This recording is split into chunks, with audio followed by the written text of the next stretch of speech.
Welcome back to another episode of the Otter Players Podcast, episode 57, where this week we got a surprise Nintendo Direct ahead of the one that we expected for the Switch 2. Ubisoft finally making some concessions with Tencent games and much more. So, without further ado, we'll go ahead and jump right into it. We did start late. That is 100% my fault. I had to go pick up some medicine and get some technical stuff situated, so that is on me. But we'll go ahead and jump to Weeb. How you doing, man, and what have you been playing? Almost fell asleep here. Thanks a lot, Nate. I know we didn't get you live, man. Just check out the All first right. game on stream. You know, it gets everybody excited. No, yeah, I'm good. I've been playing, of course, like Dragon Pirates in Hawaii. Still cruising the heights with my pirate ship. Yeah, it's still a lot of fun. I'm now in chapter 4. I think there's like one more chapter, so I just cruise through all the side quests, side activities, mini games. Oh, I wanted to wrap that all up before I headed to the continue the story.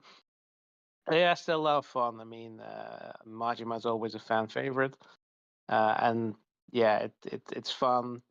Just play as Majima, and yeah, well, I kind of I mean, I don't know what the amnesia stick, if that's gonna play up any time in the story, why he lost his memory, or is it just oh yeah, just a coincidence. But I guess the only thing that sort of helps is him putting him in like a fish out of water, but also pretty much just unburdened by all the shit that he went through, because he was more on the serious side in later adventures, because they were taking care of all the ex yakuza and stuff after the dissolution of the clans, and now he's just like, yeah, I don't give a fuck, I'm just gonna be a pirate.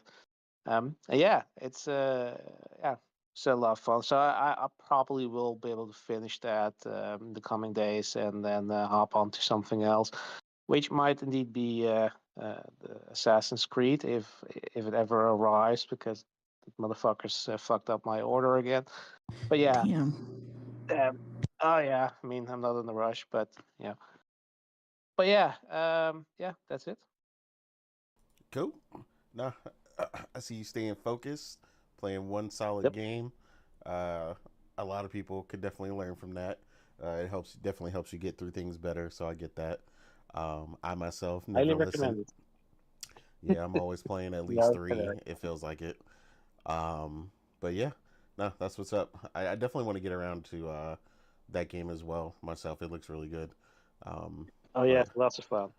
but It's a yeah, easy if you just wanna, like, I know you can't really focus, but it's easy to just play, and play a couple of hours, and then just stop and play something else if you want to, because it's not it's not like you're it doesn't have really complicated mechanics. It's very easy to go through, and a lot of stuff is basically just you can explore and do mini games and side quests. At least that's how I play. Like, I just want to do everything optional before I continue with the main story.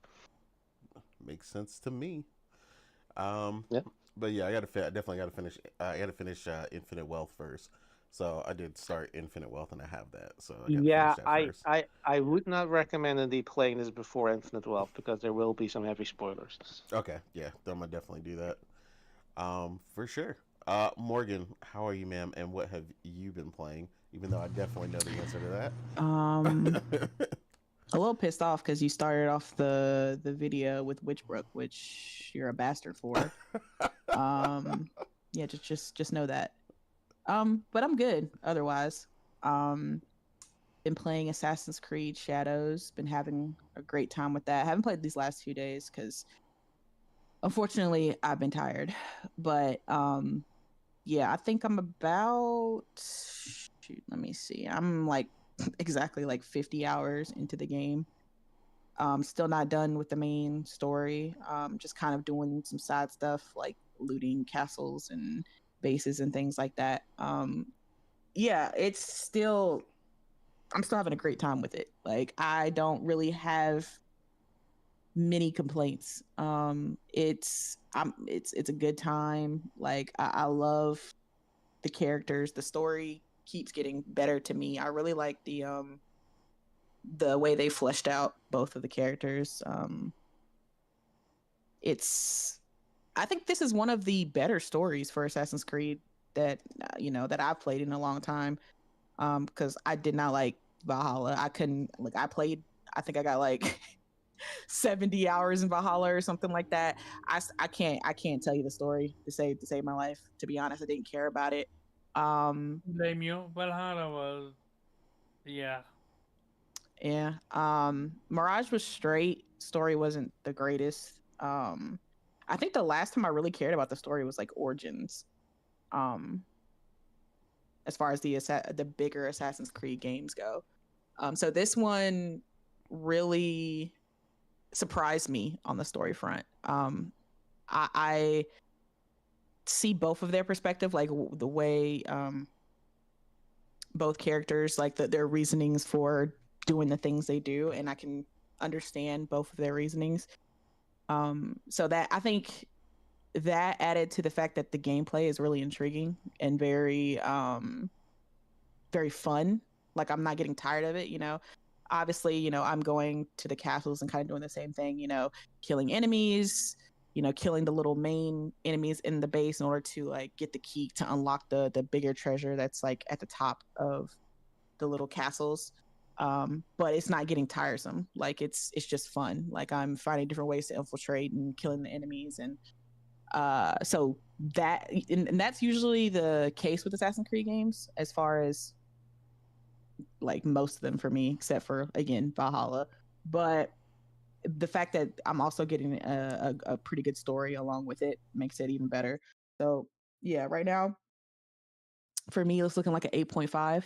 Um, like again, I guess it'll definitely depend on how it ends and how the story wraps up. So yeah, but I'm enjoying my time with Assassin's Creed. I have really no complaints, like some little bugs here and there, but like nothing where it's like game breaking. I did crash on me one time, but out of the 50 hours in an open world game, I consider that kind of a win. So That's definitely a yeah, W. Any glitches or bugs? it's like I talk and this man just You literally just said that. he just puts his fingers in his ears. No, I said there's no major glitches or bugs. The only thing that Okay. happened was Yeah, I it heard you crashed on me one saying it time. crashed on you one time. That's I heard that. Okay. Yeah, but yeah, that's it. Cool. Omar, how are you, man? What have you been playing? Yeah, so I played a little bit of Helldiver 2. We're gonna take a break from it for a while. This man, a And Helldiver's addict, bruh. Mister yeah, Mister no, No I'm not. multiplayer. You I'm not know, an look at him. Look at addict. him. Like, if a friend of mine tell me come play, I'm gonna play with them. He's Hmm. cool. We enjoy it, and then we both play it good. Well, he'd actually play a lot better than me, but that's a different conversation. He taught me a lot about that game that I had no idea. That the game don't even explain it themselves. But yeah, that's beside the point. I watched a lot of anime, so the only game I played is Achilles Legends Untold. We've seen a few clips on it on this podcast. Like that's how I found out it existed, and it's a top-down Isometric. arithmetic action game. You got a lot of weapons to choose from, and the whole color-coded weapons with rarity. You have damage numbers. You have Yeah, some so it's a skills. isometric action RPG. Yeah. What I love about it is you, when you fight a boss, you can shoot to either kill that boss or spare that boss. If you kill that boss, you get his weapon. But if you spare that boss, you get his skill.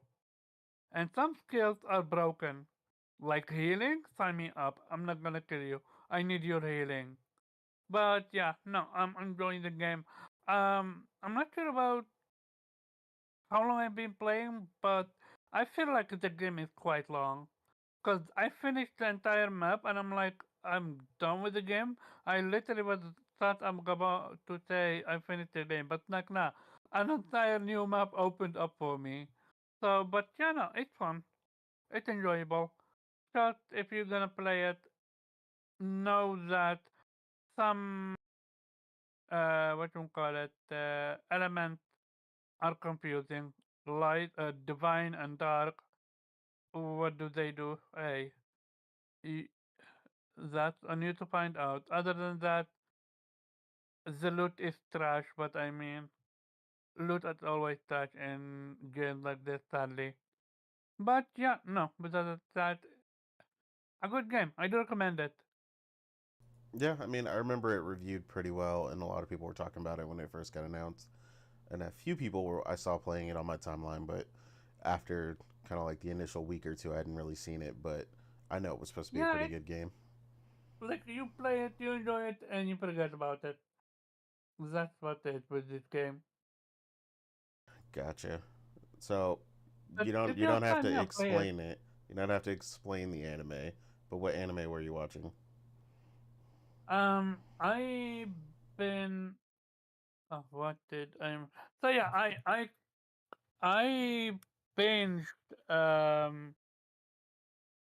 a boost. What anime did I watch? I watched so much anime. Oh my I god. think Oh my Okay. I god, think yeah, no, bruh! You how to just pick up. watched it and you forgot the name of the anime. No, this See, no you the know what? You know what actual happened? no You said he the couldn't explain, so he has to draw it out no by no trying to the figure out. actual no the issue is I've been watching so much anime. I forgot if I watched a different season this week. So that's why. Yeah, I binge watched How to Pick Up a Girl in a Dungeon. They're now at season 5. I just caught up. So you Okay, binge the And watched it from the thumbnail and beginning. dungeon. what? Go ahead, Oh, Lee. go ahead, Owen. No, let him finish. It's actually very deep. Like the story, it can get extremely uncomfortable in certain moments. Yeah, that's And why I said you can't explain. Okay, so you watched How to Pick Up Girls in a Dungeon. Got it. yeah, I don't want you to explain that anime because I already know and I've seen it. So yeah, I got you. don't But explain it. yeah, no, I'm not gonna explain it. Yeah, I do not recommend it anime though. podcast. Oh man. I do recommend it, but that's it. I think. Welcome to anime. Just this one anime. I Oh, thought you watched a ton of anime. That's just one he anime. said I watched a ton of anime. He was like, "Oh yeah, I binge No, watched this one show." no, but I literally went from season 1 to season 5. Like, It's fine, Omar. It's fine. You're Okay, good. so Wait, in a week? you just started it. no, so Yeah. I watched If it's not season. Cowboy Bebop, he can do it. I Yeah, I'm Right? about to say he Yeah. watched 5 seasons in a week. I watched season 1 and I forgot what the story about. So I rewatched season 1 all the way and I end up at 5. So Okay, but I'm saying you did that in a week though. yeah, you did it in 1 week. I mean, Uh, I think Uh, yeah. yeah, You no. had no No, That's too question. Like, long. why is that so no, hard for you to answer? no, cause I'm remembering if when I started it, but yeah, close to a week. But you So gotta, it but took you 3 weeks to watch all of Cowboy Bebop, but you can no, watch that's 5 seasons it. of a show in a fucking I week, Omar. I literally dropped gaming to watch the anime. Oh my god. I literally picked up gaming Bro, every last excuse in the book week, with you, I swear. last night. That's it. I've been gaming for 2 Swear. days now. Oh my y'all, god. y'all just gonna know. So if you haven't heard, there were some weeks prior where Omar was supposed to watch Cowboy Bebop, and it took this man like 3 to 4 weeks to watch 24 episodes. But this man just came back and said that he watched 5 seasons of of How to Pick Up Girls in a Dungeon in 1 week.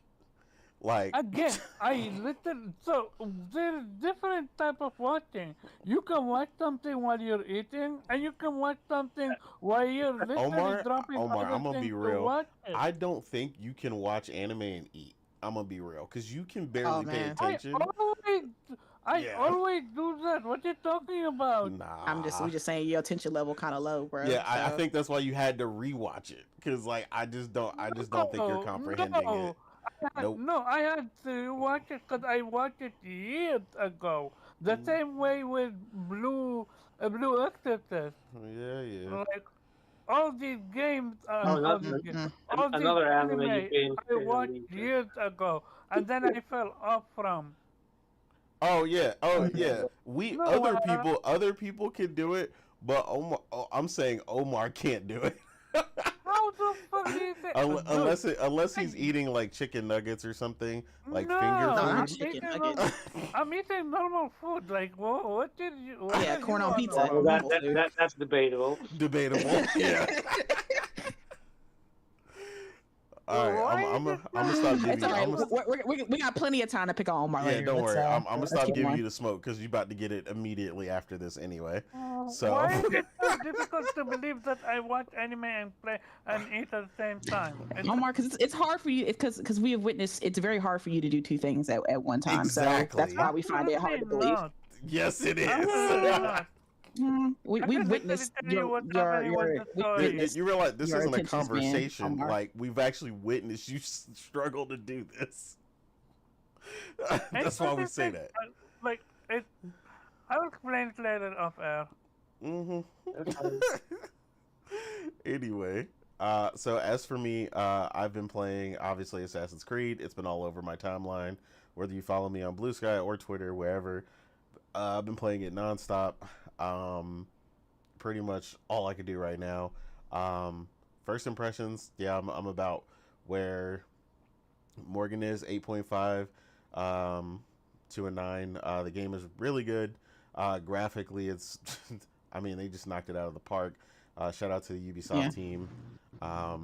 It's just visually beautiful. The clothing, the hair physics, everything, the seasons, all the little intricacies in the game. Like now I'm really kind of getting into like the nitty gritty of like the platinum and going for very, very specific things. And there's so many little unique things in the world. There's a ton of gear to mix and match and really, switch it up like you want to.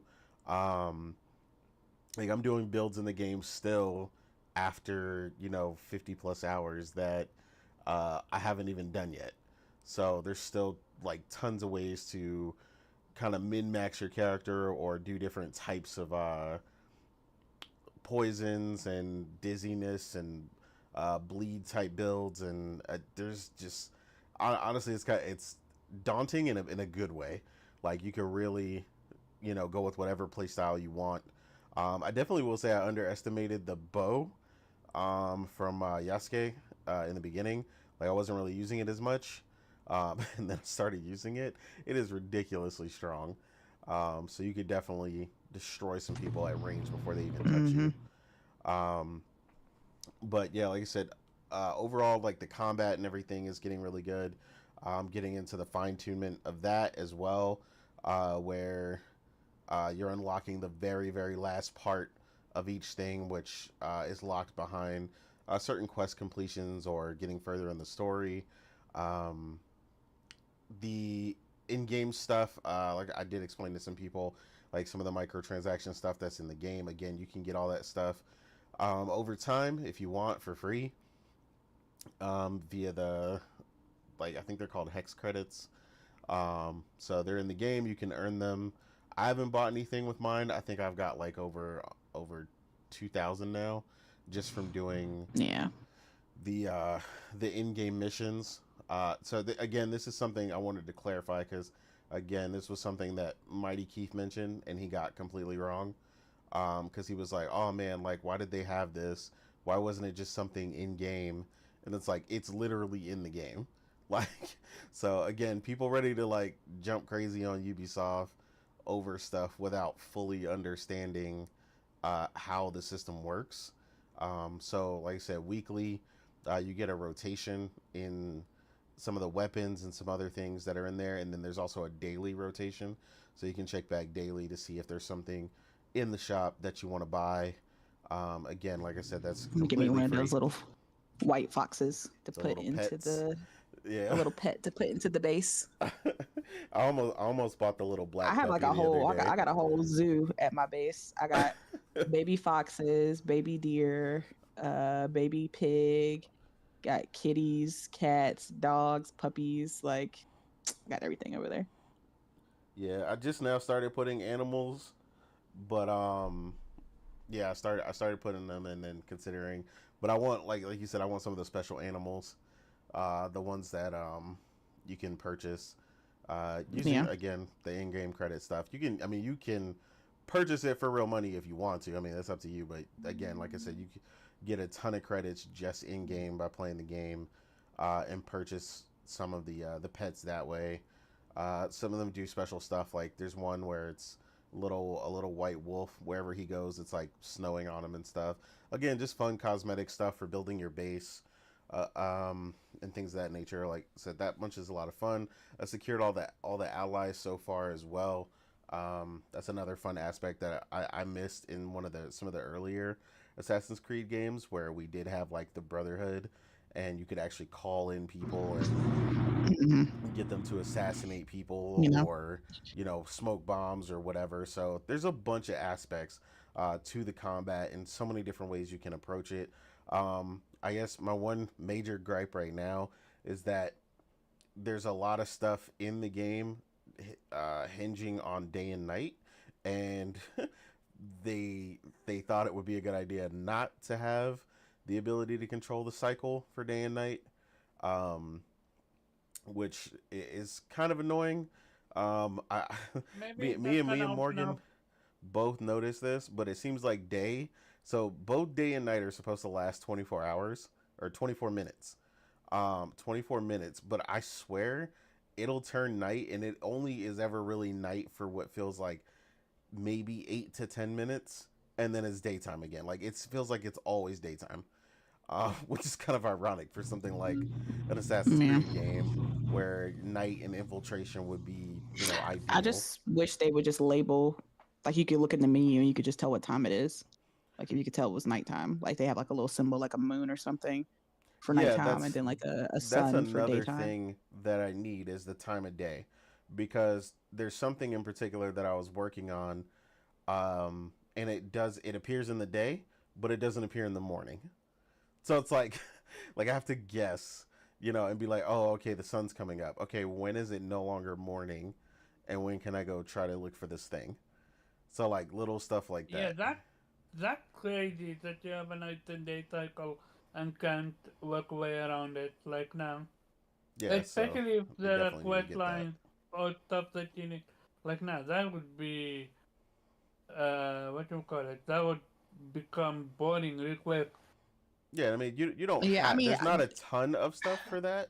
I'm just saying when you do get to things like that do depend on the I think cycle, they it can get made sure annoying. not to put a cycle in it because most people, obviously, because you have a ninja No, and or a shinobi, and there are a lot of perks that come with night. Like obviously people can't see you. You can hide in the shadows better. It's a lot easier to sneak around. I guess they don't want players to just always put it on nighttime. So I think that's why they make it took make it away the so that ability. nighttime more difficult enemies better. Omar, Problem solved. only you would want that shit. He would, yeah, No, he would No, think that that. no, that that's really not how. that's not no, that's not what we want. No, that's not a that doesn't help the problem. That just makes the problem worse because then we'll get worse enemies for 12 minutes. Like, no, I don't want that. Yeah, I just want the ability to control the time of day. So, I mean, it's been something that's been pretty prominent in the series before. I know the idea, like Morgan was saying, they kind of were like, hey, it'll be cool if like, you gotta infiltrate whenever what time of day it is, and you can't control the day, so aha, fun aspect, and it's like again, sometimes developers do things that they think will be fun, and then you start to play it, and you're like, yeah, that's not fun. Um, like I said, especially because it's not like it's a new thing to the game, or the franchise. Like most of the franchises, you can control the time of day. Yeah, Yeah, I So with was about to Valhalla, you say could. that. Yeah, yeah, I that's used what to I'm not saying. to But play in Valhalla and all that, and I used to be able to yeah, but meditate. there was no perks in Valhalla to being night or day. That's why they had it. But there's a lot of perks for nighttime, which is why they I don't want people just I get switching. I get you on that end, but they should at least make it clear when it's night, when it's day, how when Oh, it comes from night. Omar, I said that. I'm not saying that I they know you said shouldn't. that, I'm but just saying, yeah.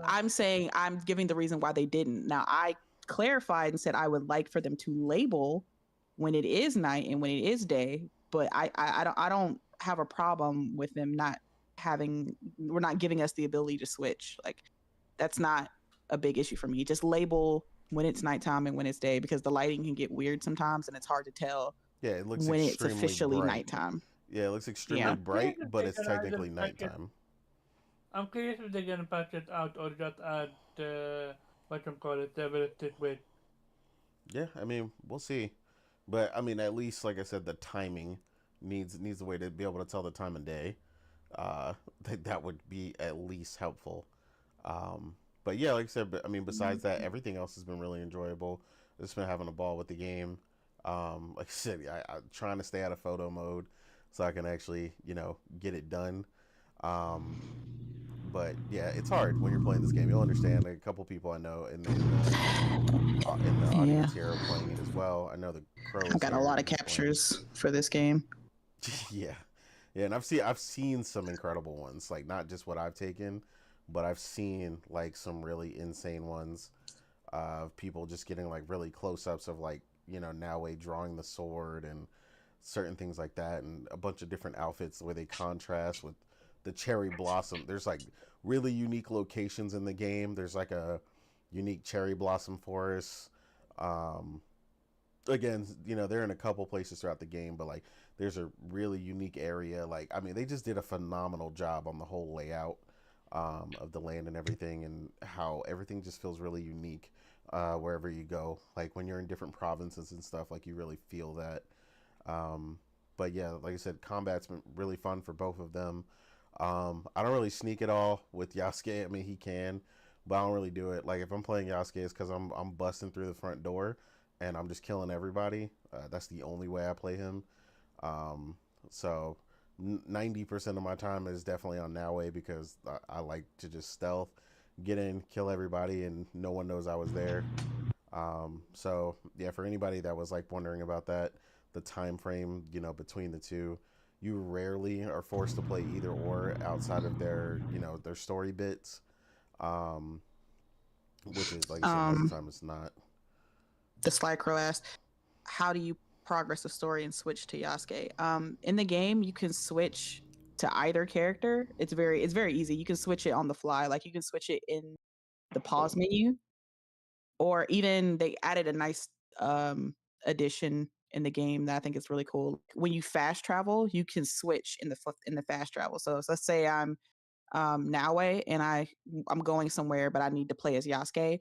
It'll ask if you want to fast travel as the current character, so Naue, or do you want to switch to Yasuke while you're fast traveling. So that's a really cool addition that I like because I do that often, like where I'm playing one character and maybe I want to infiltrate as Yasuke, so I switch while I'm fast traveling. That way, I don't have to do it when I get there. I can just use that loading time to do it as I'm fast traveling, which is nice. Yeah, and then if you meant like actually unlocking him, Oh, because I've he seen says he's people in the talking. beginning, and I'm wondering what missions. Okay, so if you're at the Yeah, beginning, that's what I not thought he yeah, meant. Nawei's section is pretty long. Her introductory section is pretty long, depending on how you play. Like if you beeline her story, it'll probably only take you about 2 hours to get to Yasuke. But for me, it took me like 5 to 6 hours because I was doing like other side stuff. But yeah, you're not gonna, yeah, you'll know because it's part of the main story when you finally get to Yasuke. And then when you play his section, then it'll open up and you can switch between the two whenever you want. The only time that you have to play as a certain character is if they have like a dedicated mission, like this is a Yasuke mission or this is a Naue mission. But yeah, Yeah, so to make it simple in the beginning, you just focus on killing two of the objective guys that first get revealed to you, and then like once you start working on the third one, Yasuke will populate within the end of that mission. So it's basically you have to work on like the two what are they, Onmyo or whatever. Kill two of them, and then once you get to the third, it'll populate, and then you'll be able to play as Yasuke and unlock him. Because I was wondering the same thing. I was like, dang, I'm playing Naui for a long time. When does Yasuke come? But yeah, it took me a minute just because I was doing other stuff besides the main mission. But like Nate says, it's like two of the main missions, and then like the third one, that's when Yasuke pops up. Yeah, so you could definitely push it really fast. It took me like 20 hours because I was literally doing everything but that mission. But I knew that, so yeah. But like I said, you can definitely beeline it and get there a lot faster.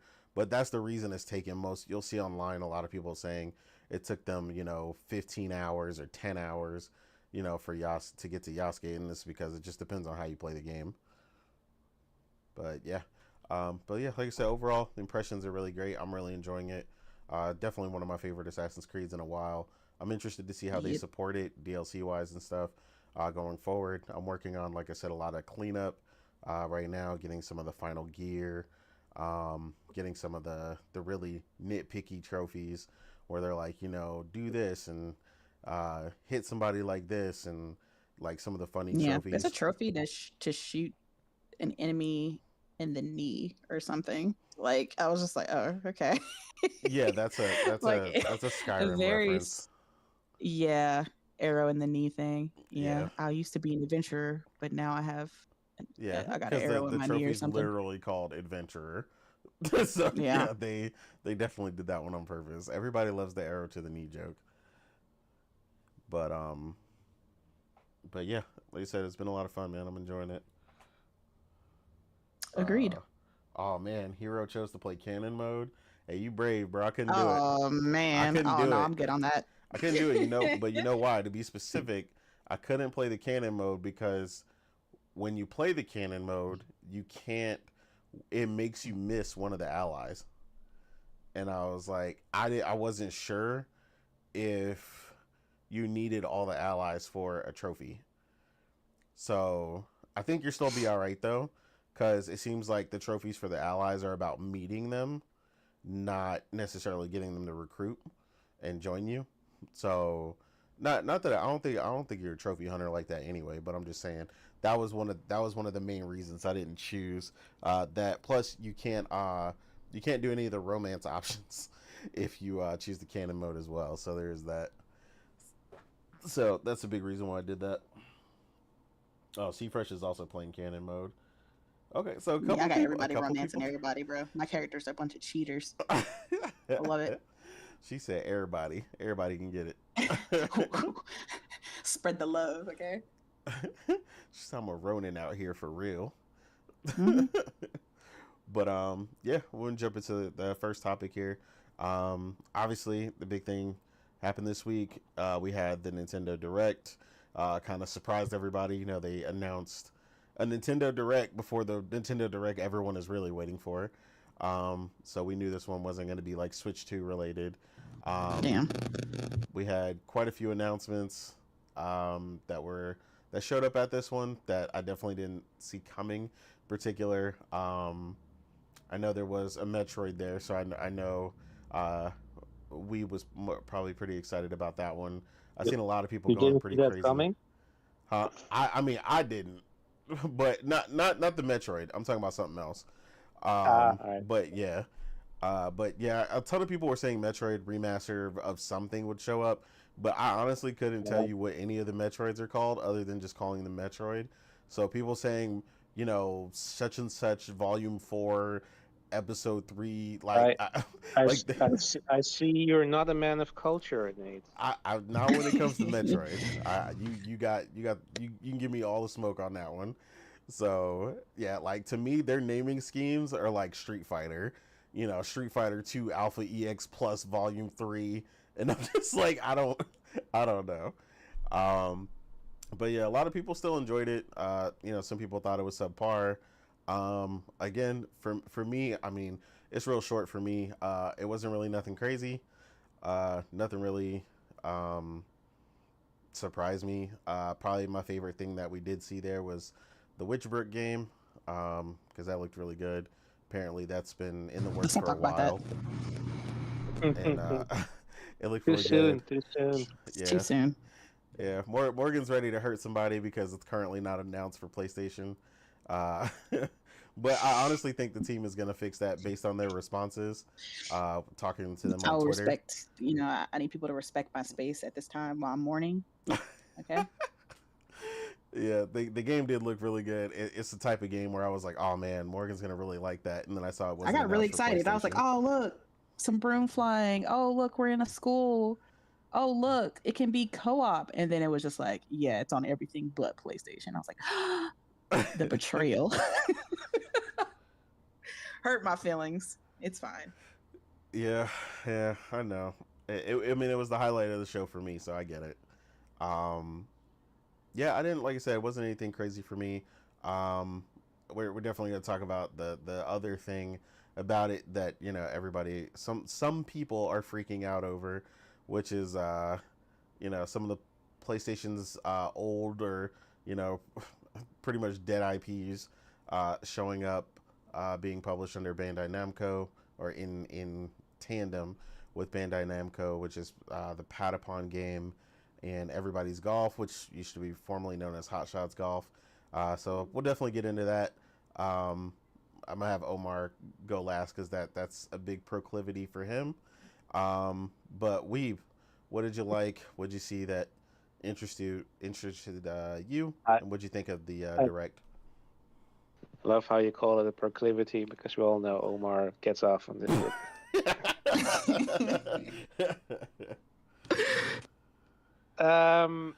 Yeah, I mean, I actually really enjoyed it. Yeah, as a proud Switch owner, which typically means I don't really use it that much. But Oh um, damn. I mean, look, we have too much to play, so I have to make choices. Plus, the Switch it can be played handheld, so it usually comes with me when I'm visiting family or stuff like that.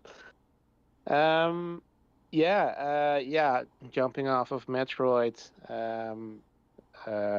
which I do know all the titles of innate. Um, the Pri- and the Prime series, by the way, just to correct some people, because I heard some streamers when the Metroid Dread was announced that they were like, "Oh, this is the side dish." No. Metroid Dread is the main dish. That's the main story. Prime is literally a side story. It's a spin-off of the Metroid series where they switch up the perspective into a first-person shooter, which they did terrifically. But still, Metroid. It's not called Metroidvania for no reason. It invented the genre, right? Um, but yeah, I mean, I'm obviously excited for anything Metroid related, though. Yeah, like I said, I'm more of a fan of the actual Metroidvania games. But yeah, I mean, this looks good. Uh, I'm wondering the direction they're going because Metroid Prime 3 pretty much sort of concluded the trilogy. Um, so I guess they have to come up with another big bad. Um, yeah, that's sort of the only thing if you're really into the lore of Metroid is like they have to sort of find ways to introduce something a threat that's not in the main timeline and somehow make it credible, but probably also not make it too threatening because otherwise it sort of it's like oh yeah everything that comes afterwards is basically just like a walk in the park. Um, but yeah, I mean, it looks fun. Like you're getting psychic abilities, though they didn't really do a great showcase of making you exciting about it because it's mainly just used for solving puzzles. But yeah, I like the art style, sort of this almost painting like what water.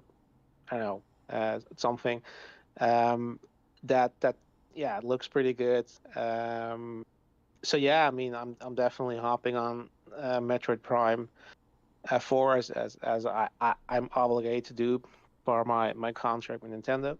But yeah, yeah. So that I guess for most people probably is the highlight. It's not for me, of course, the highlight, because my highlight is the announcement of No Sleep for Kaname Date, the next entry in the AI the Somnium File series, which is an absolutely amazing, yeah, classic adventure series. Where point and click, solving puzzles, detective stories with a sci-fi element to it, and lots of comedy. Absolutely loved the first two games, so I'm definitely hopping onto this one. I can't wait to get back in that world. So yeah, that was absolutely my highlight of the show. That's not to say that there's nothing else interesting. Of course, Rider Remastered, um, which, while I haven't played the original, I did know of this series because, yeah, I'm the Weep Sheriff, so I do have read the manga. Um, yeah, this looks actually pretty good for remaster, and I suppose, yeah, I guess for the diehard Persona fans, which is basically this is sort of a spin-off of the Shin Megami Tensei series, but yeah, it's yeah, direct action, so not turn-based. But yeah, I mean, that also looks pretty good. I'm also kind of interested in seeing yeah, how it plays, and also Shadow Labyrinth, which is the I guess inspired by or spun off from the secret level yeah, Pac-Man episode, or the inspired by Pac-Man episode. Yeah, this looks pretty good. Like I wasn't expecting it to actually look like this, and yeah, it definitely has some Metroidvania vibes, which I'm sure Omar will be gushing about. But yeah, I mean, that actually was looked pretty Absolutely. good. Yeah, so I'll save that one for you, Omar. You can go all out on that one. And other than that, I won't touch Witchbrook because, of course, it's too soon for Morgan. It is. Thank you Uh, for respecting that. yeah. Somebody has to think about you, Morgan. Oh, Uh, and there were two more. Oh yeah. In the end, in that sort of reel at the end with uh, a few quick tiles. Uh, yeah, believe it or not, Fancy Life, the girl who steals time, but mostly because it gives me because it's level E, and it gives me the vibes of what's called Little King story, or if I remember correctly, uh, sort of the kingdom building story where you could, which borrowed elements from Pikmin and other games, but it was really fun. Like it's an underrated game. I think it's on was on on the Wii. I think also on Steam. But yeah, that was pretty fun. This really reminds me of that, so I will check this out if this is coming close to that game. And of course, the ending, the Marvel Cosmic Invasion, um, by the creators of the fantastic Teenage Mutant Ninja Turtles game, which we all Oh, played. that's who's making that. Okay. Yeah, yeah, seems like we gotta play this together. Is it got absolutely. the 4-player co-op again, or however many I it was? I cannot imagine they wouldn't include that. Yeah. But yeah, I mean, that looks really good. Like, I mean, we've seen a lot of other developers trying to you know, to try to make their own version of that. I think there was like this GI Joe game which was pretty crappy based on the demo I played. But yeah, I mean, we know who's making this. We know they can do this. So yeah, this probably will deliver on the promise that it's yeah, this is making. So yeah, we'll definitely check this one out. Um, So yeah, those were my highlights. So like I said, pretty good show. Of course, adding even more games to my to playlist in this already crowded year. But Hmm. yeah, I mean, first world problems, right? Exactly. Absolutely. Yeah. Cool. Morgan, highlights for you. And what did you think of the show? Yeah. Shout out to Nintendo for that direct. I mean, they didn't have to do it. Obviously, the Switch 2 is like literally right around the corner, but they still showing love to the first Switch, so that's always awesome. Um, yeah, I like that they showed the Dragon Quest 1 and 2 remake. Those look good. Um, Yeah, I actually forgot about that, but yeah, that did look good. yeah, I got to get around to 3 at some point. Um, but this backlog is insane. Yeah, it's not gonna Oh happen no man, time soon. God, I hate to think about it. Um, yeah, as everybody has probably kind of figured out, I'm a little hurt by by Witchbrook. It looks really good, but it's not, at least for now, slated for PS5. And Nate did say that on Twitter when somebody asked about it or said something about it, they did like the comment. So I guess either they're looking into it or they're So, willing to work so on it. I they not guess only I don't liked know. the comment, they also commented later to several people Okay, because there were multiple PlayStation yeah, inquiries in their comment section, and they were like, "Look, we are looking into it. It is not currently slated, but we are looking into getting it done." okay. So, like, Well, they I are guess really, there's hope. I guess yeah. they're a So, small studio though, so I'm not holding out that it'll be ready at the same time as everybody else gets the game. But I got enough to play right now, so it's fine. Um, but yeah, that was probably like the best looking game that I saw. But um, and then of course, probably the biggest game there, everybody's golf hot shots. No, I did not give a damn about that game. Um, I did like seeing, um, what was it called? Tamagotchi Life come back. I remember playing that on the Nintendo DS. I was really big into that before, Animal Crossing and everything came. Will I be playing it? Probably not. But it's nice to see the IP come back. And a lot of it looked pretty good. It was funny to see them in the show on that. I guess that's probably been a requested game to come back. yeah, they Um, seemed but really yeah, excited about that. Like, it's yeah. back, I mean, I remember being excited about that game, playing it. But yeah, that looks pretty interesting. And of course, Pokemon's back, so people are excited about seeing that. But I don't know. I've lost interest in Pokemon ever since they went 3D. I don't care about the 3D Pokemon. Yeah, this Pokemon is Um, looking like a hard pass for me unless something changes. yeah, just not my bag. They did announce though some interesting as far as software updates at the direct. One being the virtual cards. Very very interesting concept for Nintendo. So now you can, what is it, share your digital library with another Switch, but I think it has to be near you in order to do it. Like you have Yeah. to be next to the Switch, the other Switch that you're sharing your library with. You have to be near it in order to share it. So I was just like, okay, so they're kind of half-assing game sharing over here, but okay. Um, And yeah, and then you I actually can. saw people doing what you said about that later. I seen people Hmm. like, oh my god, Nintendo, great job, much needed update. Oh my god, you Listen, killed Nintendo it. fans are not gonna. They're gonna let Nintendo do what they do, and they're not gonna call Yeah, it out. It's fine. I was like, And then you I don't like, think some of the people really understand how limited it is. Like, yeah. And then you can only like share for like what, 2 weeks or yeah, something, for and then it goes 14 back to your days. account. Yeah, So it's essentially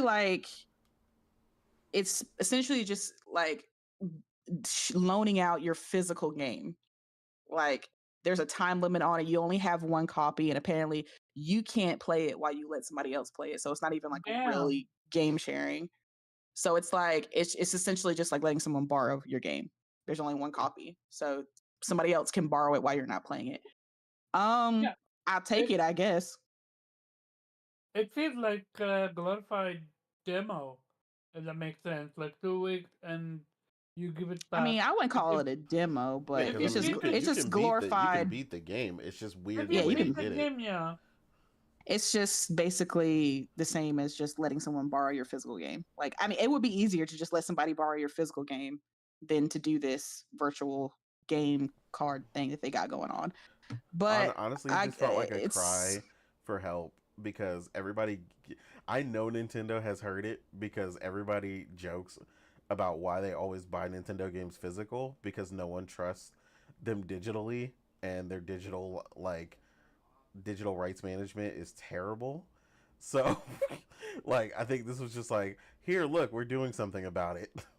yeah, okay. The Sly Crow says I think you can play the digital game while lending it. It made it seem like it's gone off your library while you were lending it. So I don't know. Maybe you're right. I have to look that up. Yeah, I I'd have don't to want to look at speak it. incorrectly. They did make it seem like while it was gone, you couldn't play it. Like you're Yeah, because literally why loaning would it come back to your account if it's still there? You know, Yeah, I don't know. Maybe the way they explained it was just confusing to me. But I mean, I guess it's a step in the right direction for Nintendo. I mean, it still seems like physical is better. So, yeah, I agree. and they also released the Nintendo Today Always app. better. Oh yeah, you're right. Yep. The Nintendo Today app, which is I guess an app that shares Nintendo announcements on it. Um, yeah.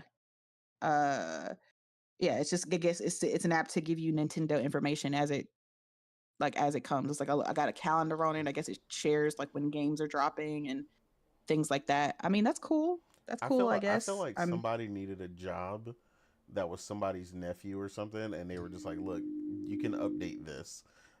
Like Yeah, because there's like 10,000 avenues for news already. I don't need yeah. another app, especially one specifically Does Nintendo dedicated to have like Nintendo. an actual app like the way PlayStation Xbox does, where you can like buy games on it and like look at your I don't think you friends could and buy stuff like games, that? but there's like a companion uh like a companion Nintendo app like already. So then like this being They probably should specifically have for just news, integrated that. They should put exactly. a news tab in that. The way PlayStation has a news tab on the PlayStation app. Yeah. But that's Okay. why I I was like a mean, whole nother app for that is just weird. yeah. And if I know Nintendo, they're going to in order to get everybody to download it, they're gonna You come know out with what? like They're probably exclusive gonna have Pokemon on it or pre-orders on something. that thing. They're probably, Yeah. you know what? They're probably gonna put pre-orders. I wouldn't be surprised if that's their way to stop scalpers. Is you have to pre-order it through the Nintendo Today app or something. You have to pre-order a Switch 2 through Well, that. they did say they had some things in place that they're Yeah, so considering for I Switch 2, honestly, I mean, so we'll if that's see. what they decide to do, I'm not even gonna be mad at that because at least they're doing something to try to stop people from scalping the Switch 2. Um, but yeah, I wouldn't be surprised if people who download this get like an early notification in order, like, oh, pre-orders are live for Switch 2, or something.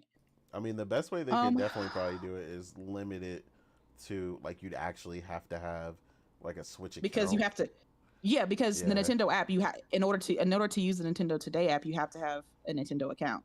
yeah. So I wouldn't be surprised if that's how they do the pre-orders for the Switch too. It's like At least like the first wave or something. your account must be 6 months old or something Yeah, to get like first dibs.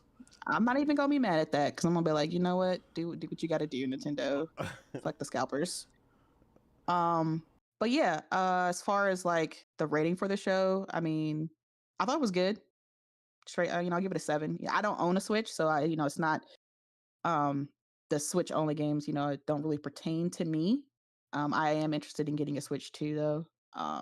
And a lot of these games were multi-plat, so it wasn't that big of a deal. But yeah, it was a pretty good show and very cool, like I said, of Nintendo to throw a show right before, like what, a week or two before their next show, which is the Switch 2 show, Yeah, which because I'm their sure next they're going to show's be on showing April 2nd, apparently. exactly. So it's Yeah, like next week where they're going to be probably showing more games pertaining to the Switch 2. So yeah, it was very cool.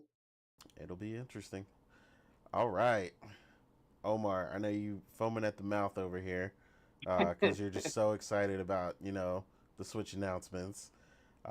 So how'd you like the show? And let's get to your grievances, sir.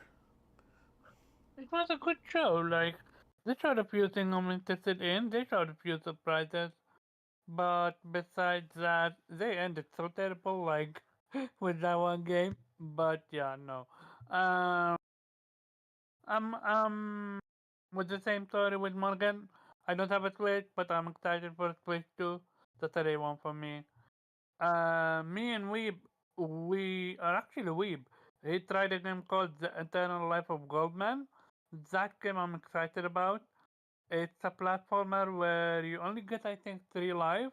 You die, you go all the way back to the checkpoint.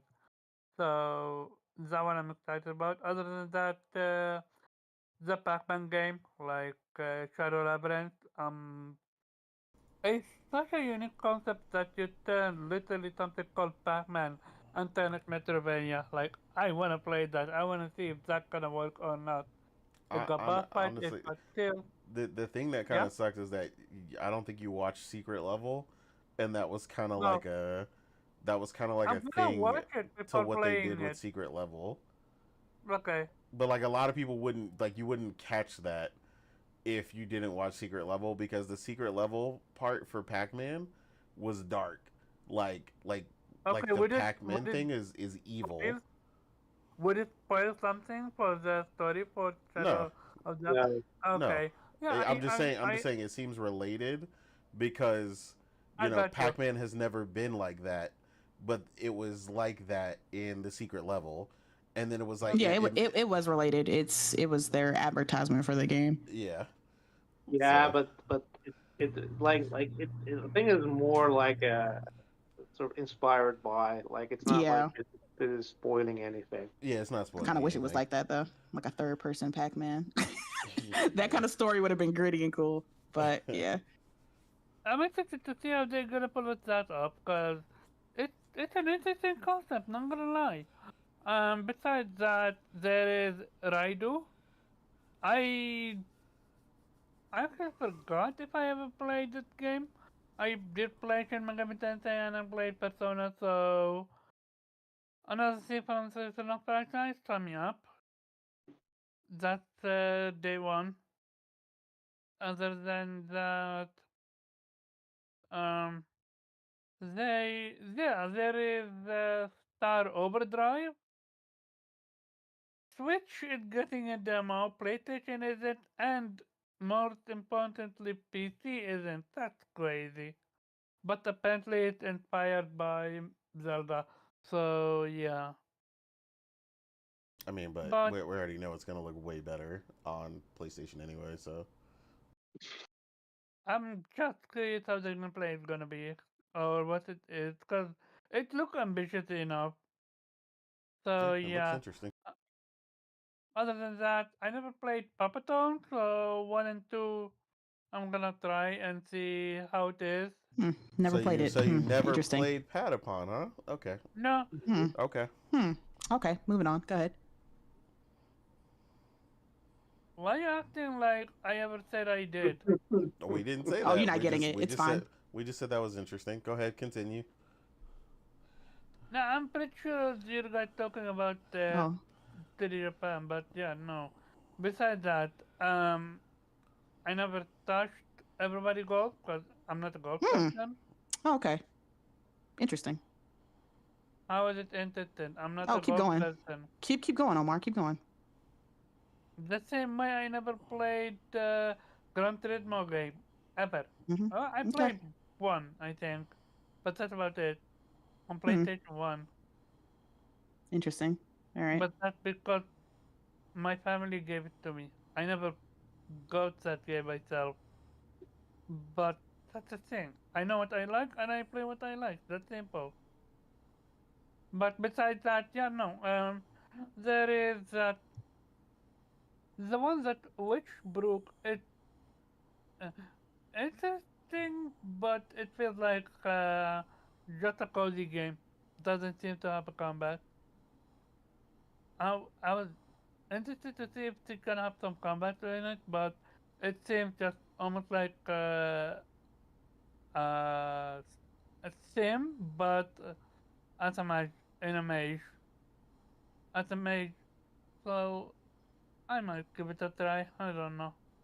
It does seem like a good podcast game, but yeah, I think for the most part I covered everything. I think Nintendo got some few surprises, but for the most part, they the only thing that is exclusive. Oh yeah, I forgot that Marvel Cosmic. Like yeah, no, that shit look fantastic. I'm absolutely playing that. But I think that's about it for Nintendo. Good showcase. Would give it a 6 or a 7. Okay. So, after you feel about that, you felt some type of way, you stated, about PlayStation games coming to Nintendo Switch. So, what are your issues with that? It's not an issue, it's just an observation. Oh Not no, a No, no, no, no, no, no, no, no, no, no, No, no, no, no, no. no. You made it an issue. You said no, you were it's gonna not. call it out, It, and you were not. We were not gonna skip that. So go no, ahead. we're not. We're absolutely not giving that. It's just I mentioned that PlayStation beat me moving some type of way that they haven't done before. Okay. And So, so, yeah, so, That's all you got to say. That's it. so it, Omar was crying in chat for like forever over the fact that Patapon and freaking everybody's golf showed up on the stage, and it was like the biggest deal in chat, and he was freaking the hell out, and it's like, oh my god, like what the hell is PlayStation doing? And we were like, are you for real right now? Because nobody was checking for Patapon or everybody's golf, like at all. Patapon was basically Nah, I dead. need Omar to come with that energy he had in the chat. Like, why he acting different Yeah, now now on, he on the trying to, yeah, podcast? now Like, now he's he like, trying it's to not act that big of a different. deal. the thing is this. You guys are acting. You guys are calling it dead IP. Who gives a fuck? This is a dead IP. Where is Nintendo? Nintendo have dead IP. Do you see them putting it on PlayStation again? Why would PlayStation. they put their dead IP on PlayStation when Why the PlayStation fuck? people don't want it? Why the hold on? You sure about that? Absolutely, I'm sure about that. PlayStation Hold on, fans, if Let PlayStation Omar finish because fans, I need to hear. I'm trying to figure out his logic on this. Omar, go ahead. Go ahead. My logic on this is PlayStation is moving differently. They've never done this before. They first did it with nobody said that. Nobody said they did it before. Your issue was that we were telling you who gives a fuck that they put these random dead IPs on the Nintendo Switch and they're releasing them on PlayStation. So who cares? so But by you that said it definition, was a big the issue. PlayStation is going multi-platform. Is that not it? I mean, if that, Is I that mean, yes or no? That's simple. Omar. Were they not that when they released Lego Horizon on there? Why is this? Why are you acting like you got amnesia and you don't remember that they already did this? No, I literally just mentioned they did that. So why are you acting like this is brand new? No, I'm saying that they moving differently now. They're going multi-plat, which is okay for them. No, don't do that because you were No, so upset about my this. issue, Now when we said we were my gonna call you no, out, and my now all of a sudden you're toning it down like it's not a big no, of a deal I'm when not. you were acting No, like it was a I'm not. huge deal in No, chat. I'm not toning it down. I literally said Okay, they number are one, doing. let's stop the whole they're going multi-plat. Let's get the fuck over that bullshit because that's bullshit. They have been releasing games on other platforms since like the PS3. Okay, because Sony Interactive Entertainment has released games on PC since like the PS3 or even the PS2 days. So this whole they're going multi-platform thing is bullshit. And this is why we say that Oh, Omar has bot. so Hold on. This is what? why we say Omar has bot tendencies, because this is the stuff that gets said on Twitter by Gaz and a bunch of other fuckboys, who got all the issues and try to always First, drag PlayStation first, for everything. first off, PlayStation I has don't. been doing this shit. First off, Okay, hold wait, on. The one up. question I So have to ask, what you, Omar, yeah, did you even know that they were owned by PlayStation until someone tweeted it? yeah. No, you didn't. I Stop knew. lying. Who the Omar, fuck? Hold the Omar, fuck. Omar, hold on, Wait. hold on. No, no, No, no, no, no, no, no, no, no, no. no, no. You know why? You You know no, why? you You know why I know you How didn't do you know know? because they released Freedom Wars on all platforms on Switch, PlayStation, PC, not on Xbox, and that is a PlayStation IP. And you didn't say a damn thing. They did that in January. That's been months ago, and No, you I'm didn't say talking. anything about it. I knew about Puppeton. No, I no. knew the Puppeton Okay. PlayStation IP because Coffee loved Puppeton. But besides Bro, that, I okay, had it's no idea about. Patapon for let's get that right. Other than that, I had no idea about everybody golf or whatever it's called. Okay, but why do you care about games that you I didn't play why do coming to I Nintendo? why do I care? Because I want other game from Nintendo then. What? Like yeah, like This is literally bot tendencies coming out right Bot now. tendencies. what Here we the go. fuck is it back tendency? I want games from Nintendo. Why? Why? This is bot tendencies because this is the type of shit bots have been doing for weeks ever since their games have been coming to PlayStation. Like, well, we want some games from PlayStation then. This is why we tell you you have bot tendencies It's not because a you do the bot negotiation. things. This isn't a trade. There's no trade off No, going on I here. never said. Hold up, I never said that's a negotiation. It's something I want. I know it's not gonna happen, but again, PlayStation is gonna move the way they were gonna move. That simple. Okay, so But it's up to let's. me. My thing is, these are IPs that most players didn't give a damn about anyway. Like you just already said, you've never played Everybody Loves or Everybody's Golf. You never played Papaton or whatever Pardon. the fuck the other game is. So it's like, but then you throw a fit that those games are coming to Switch. Why? What did you say last Oh my time? god. No, I said, but then you threw a fit that games that you have never played are coming to Switch. Why? because I literally just said I want something in return. And I keep telling you, it's not a negotiation. This is not a trade. No, like I know. I'm just saying what I want. I didn't say uh, they must absolutely do that. Like I know they're not gonna do that. I'm not stupid. Like they're gonna move the way they're gonna move, the same way they did with PC. And the Okay, whole but no, but still, what you're saying is not what you said in chat because you said you want to call PlayStation out. Call them out on what? how the fuck do I call them? I literally said I'm not happy with it. But what can I do? I literally can't do Omar, anything I'm just about it. asking you to say what you were going to say in chat. You said we're not going to play. We're not going to do what y'all are doing. We're going to call PlayStation out. And I'm like, call them out on what? I'm calling them out. I'm calling them multiplat now. That's not calling them out. They are literally going multiplat. And you Nate, before you say anything about PC, yeah, PC, yeah, but now it's literally Nintendo. The only reason they're not putting anything on Xbox because they have a rivalry with Xbox. No, they're Like not putting it PlayStation. on Xbox because nothing would sell there. So Well, that yeah, would be that pointless. also. But even then, they literally had to give to sell or give Kojima his IP before even putting it on Xbox. That much how they don't want to fuck with Xbox. Like that's obvious. But for them to fuck with Nintendo, that's surprising. Not gonna lie. How is that 'Cause surprising when they've been doing it?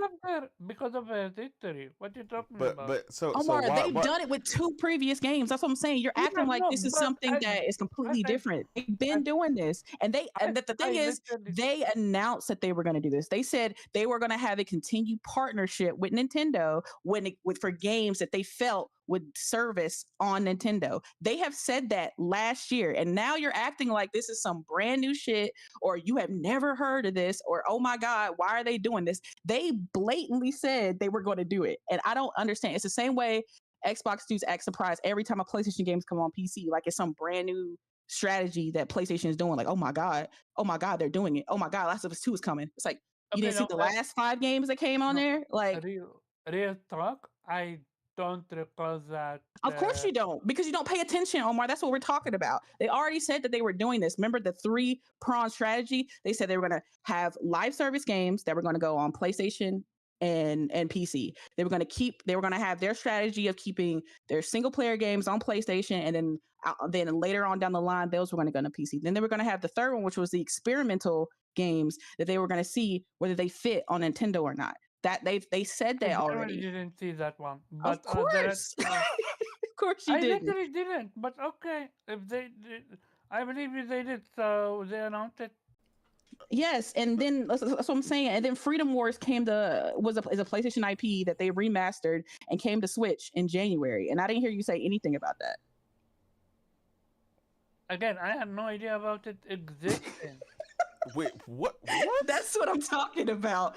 That's the shit I'm talking about, Omar. No, when I'm talking about it, when I know about something, I'm gonna talk about We it. talked That's about simple. Freedom Wars coming to everything though. When it came out. I had no idea it existed before. I also had no idea it's gonna go to, I think they announced it on Switch. I had no idea that PlayStation Yes, they owned did. IP. Yes. They do. And your PlayStation didn't explode and you lived another day. It's like, honestly, you should be, honestly, Omar, I feel like you should take them putting games on Switch. You should honestly be happy because look, these are older games that get a second chance because PlayStation believes that they can get some money from Nintendo. Maybe one of them old ass games that you love from PlayStation so much will maybe get a resurgence now that PlayStation is looking at Nintendo as a possible candidate for potential games. Okay. So maybe you should be happy and be like, you know what? This is a good thing because maybe they'll loan Bandai Namco one of these other IPs that are collecting a pound of dust on a PlayStation shelf and allow them to publish the game and make it and bring it to Switch, PlayStation, and PC. You should look at this as an opportunity to get those games that you cry about all the time. Like Sly Cooper. Yeah, maybe they'll give them Sly Cooper. You think of that? Because Sly Cooper would probably sell pretty well on Nintendo. Now, are you going to have a fit if you get a brand new Sly Cooper because they feel like it could sell on Nintendo? Or are you just going to be happy that you got one? And the alternative being you didn't get one. I would be happy I got one. Oh, okay. Exactly. There we go. Ladies and gentlemen, we've gotten to the fucking point. Okay. If Nintendo, if the possibility of a game selling on Nintendo brings back older IPs that PlayStation weren't going to bring back, if Nintendo wasn't a possible market, then you should just be happy. You should just be happy. These games, Patapon, everybody's golf, they probably wouldn't have brought either of those games back if they weren't going to put them on Nintendo. They probably would have sat on that shelf collecting dust alongside Sly Cooper, Jack and Dexter, and all the rest of the older IPs that PlayStation has. But now, because they have a potential new market, they may bring those games back. So you should look at this as an opportunity instead of looking at it as the downside as a PlayStation fanboy and getting upset because there's no transactional relationship between Nintendo and PlayStation. Yeah, and then like C-Fresh said, PlayStation, or Sony in particular, is working with Nintendo on the entertainment front and making the Zelda movie. So their partnership is working out really well, apparently, for them. But yeah, I think that's what I'm saying. You got to look at it at a bigger picture than just looking at it through PS fanboy goggles, Omar. You gotta see, man, not the fanboy goggles. He'll look at the trees and lose the forest, as they say. Look at the bigger picture, Omar. Older IPs may in fact come back, okay, because of this. The older IPs that are AA games, Patapon that PlayStation and Everything's Golf was perfect for that move. Like that was it. Couldn't get any better. Everybody's Golf has like 12 games in that series. And as a series, they've only sold 4 million copies. Out of the 12 games all put together, they've only sold 4 million. Patapon, I don't even think Patapon cracked like 1 million. So these games were probably not coming back. These games were probably going to sit on that shelf and die. But because there's a potential new market for PlayStation, they've brought these games back from the grave and now they have a second chance to hopefully get some new life in them. And maybe now these other older IPs that PlayStation have will also have a second chance. So we should look at this and be happy, because those little AA games that are sitting on PlayStation shelf not doing shit may come back. See? Agreed. Happy story there, Omar. Happy story. Yeah, exactly. Profit drives production, like Priscilla said. I mean, it's just what it is. Clearly, Yeah. this clearly the Switch is a like I'm saying, and now you get to play Patapon, because you say you weren't going to play it. I mean, you haven't played it before, and now I literally had no idea it existed. exactly, So, and now you look, and now you get a whole remastered version of it. Look at that. Exactly. That's a bonus for you as a PlayStation player. You should be excited. Only Omar can get mad about the game he didn't know existed going to another platform. That's what I'm saying. It makes no sense. It's one thing if you were a huge fan, you're like, oh my God, why would they do? I've been playing that game for 9 years. He ain't never played either of these games. Like, come on, man. Yeah, I mean, I've actually played Hot Shots Golf for years, so Yeah, Hot Shot Golf is actually really fun. Yeah, if anybody should be upset, it should be me. And that's a co-op game, so we gotta play that. Yeah, Get your ass on the green. Oh, yeah. So in Nate, as a diehard golf fan, how do you feel? You know, personally, shout out to Tiger Woods first of all. Oh man.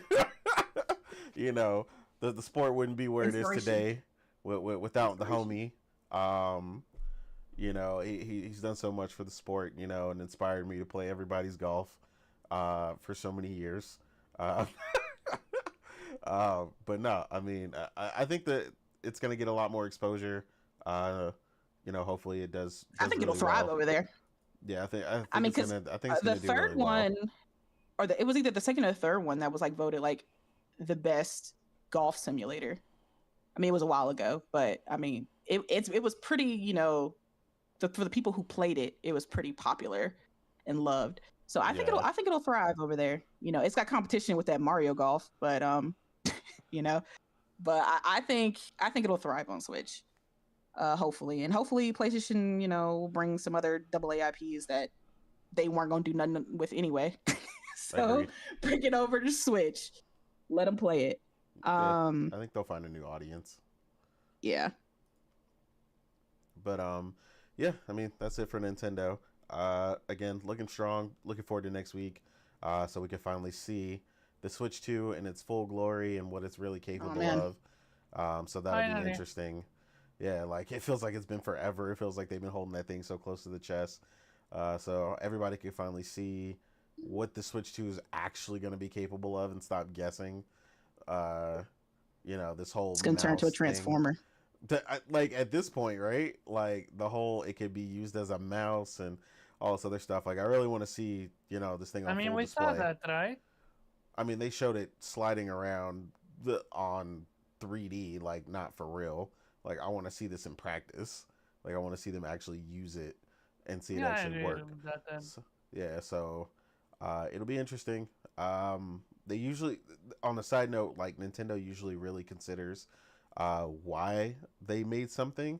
So I'm assuming that whole mouse situation, they're maybe anticipating some RTS games. Yeah, some more RTS games or something, like things that'll actually benefit from that. So I'm interested to see what they do. And then obviously they might let you control something like a Fire Emblem or something with the mouse, kind of like the mouse setup as well. Maybe something like Pikmin. You can control them with the mouse. Yeah, I could see something like Pikmin as well, which is another major popular franchise from them as well. So, yeah, I don't know. It's going to be interesting. They usually don't miss when it comes to their gimmicks or their add-ons to their controllers. They usually heavily support them. So, I'm sure everybody's excited at this point to really get it out the way and see what the Switch 2 is really capable of. But we'll go ahead and jump to the next topic, which of course everybody has heard, with the success of Ubisoft and the recent Assassin's Creed. They had some other stuff going on, which of course, like, to explain this further, a lot of people do not understand how deals work and the industry works. A lot of people are kind of like, oh, I can't believe this happened because, the success of Assassin's Creed was so good. And it's like, this is not a one IP issue. You know, you to explain it, in detail, Ubisoft has made a partnership with Tencent to create a subsidiary called Ubisoft Games, in which they will be responsible for Rainbow Six, Assassin's Creed, and Far Cry. They invested a 25% stake, which equates to $4.3 billion injection of cash flow into Ubisoft. So they saw some value in those three IPs in particular and made that deal. Um, Honestly, it's just good in general for Ubisoft overall. The good thing is, they're not losing these IPs. They are still under Ubisoft where they need to be. I couldn't imagine someone else trying to create like an Assassin's Creed and so on and so forth. Tencent, despite me not really having that much love for that company, they do tend to manage the few companies that they do have fairly well. And if those companies are good on their own, they do kind of tend to be fairly hands off. So hopefully they don't, ruin in my particular case Assassin's Creed and Far Cry. I haven't really been into Rainbow Six since they went to Siege. I'm just not into that style of gameplay. I prefer the old Rainbow Six, where you're busting down doors, infiltration style with SWAT, and playing like a really big single player campaign. I used to enjoy that a ton. I don't think they're ever going back to that because Siege is so big and such a money generator. So I could see them sticking with that, and that definitely fits Tencent's MO. They love things that are just constantly generating ongoing revenue and has like a really big entertainment presence as far as like playing it on Twitch or doing tournaments and things like that. But yeah, overall this is really good for them. Hopefully in the meantime this lets Ubisoft clean up the areas they need to and really just get things tightened up over there. Hopefully this just makes sure they're good for the long haul. And this deal gives them what they need to continue to, number one, support Assassin's Creed as they did for so long. Anyone who's played like Valhalla and some of the other stuff, that they tend to put out some really solid DLC for a lot of these, like Odyssey as well, got some pretty good support. You ain't gotta lie on Valhalla like that. Like, I mean, that shit was trash. I It's said okay. they got a ton of support, is what I said, ma'am, which they did. I mean, some of that stuff was like 30, 40 hours by itself. Oh yeah, I forgot you was out there running around with your little Nike light bright Skechers. Yes, I was. And my lightsabers, yes. And your lightsaber. Yeah. Yep, my lightsaber katanas specifically. I like all very, that. very historically accurate Viking. But go ahead. Mm-hmm. It's very Assassin's Creed accurate. But yeah, one day speaking of Assassin's Creed, one day I hope they let us actually play with some of the artifacts and stuff. Like, I always hate that you get to the end and like maybe you recover the artifact, but they'll never really let you mess with it. I think the only time I remember doing that was the very, very original, where Altair kind of has the Apple of Eden and he's, kind of a god for like 5 minutes, but like that's all you really get to do. But yeah, like I said, overall, this should be nothing but good for them. I haven't heard anything else in particular out of this. Like I said, it's just one of the major news points that came out because everybody was kind of wondering what was going to happen to Ubisoft, what was going on. They were running into a lot of money issues because obviously they made quite a few bad decisions. Stuff like Riders Republic and stuff like that wasn't doing all that great, but honestly, Ubisoft just supports their games in general better than almost any other company ever. Riders Republic was one in particular that I think me and Morgan laughed at several times in regards to just the support, because you never really hear too many people playing it, but it was constantly at their show and constantly. I'm so mad about that. I bought that day one for my sister. She played it once. $70 down the drain. Just for that. Just for it to go on PS Plus. Yeah, not too long after it came out. So, yeah, I don't really know too much about it. Did you guys see anything else in regards to this?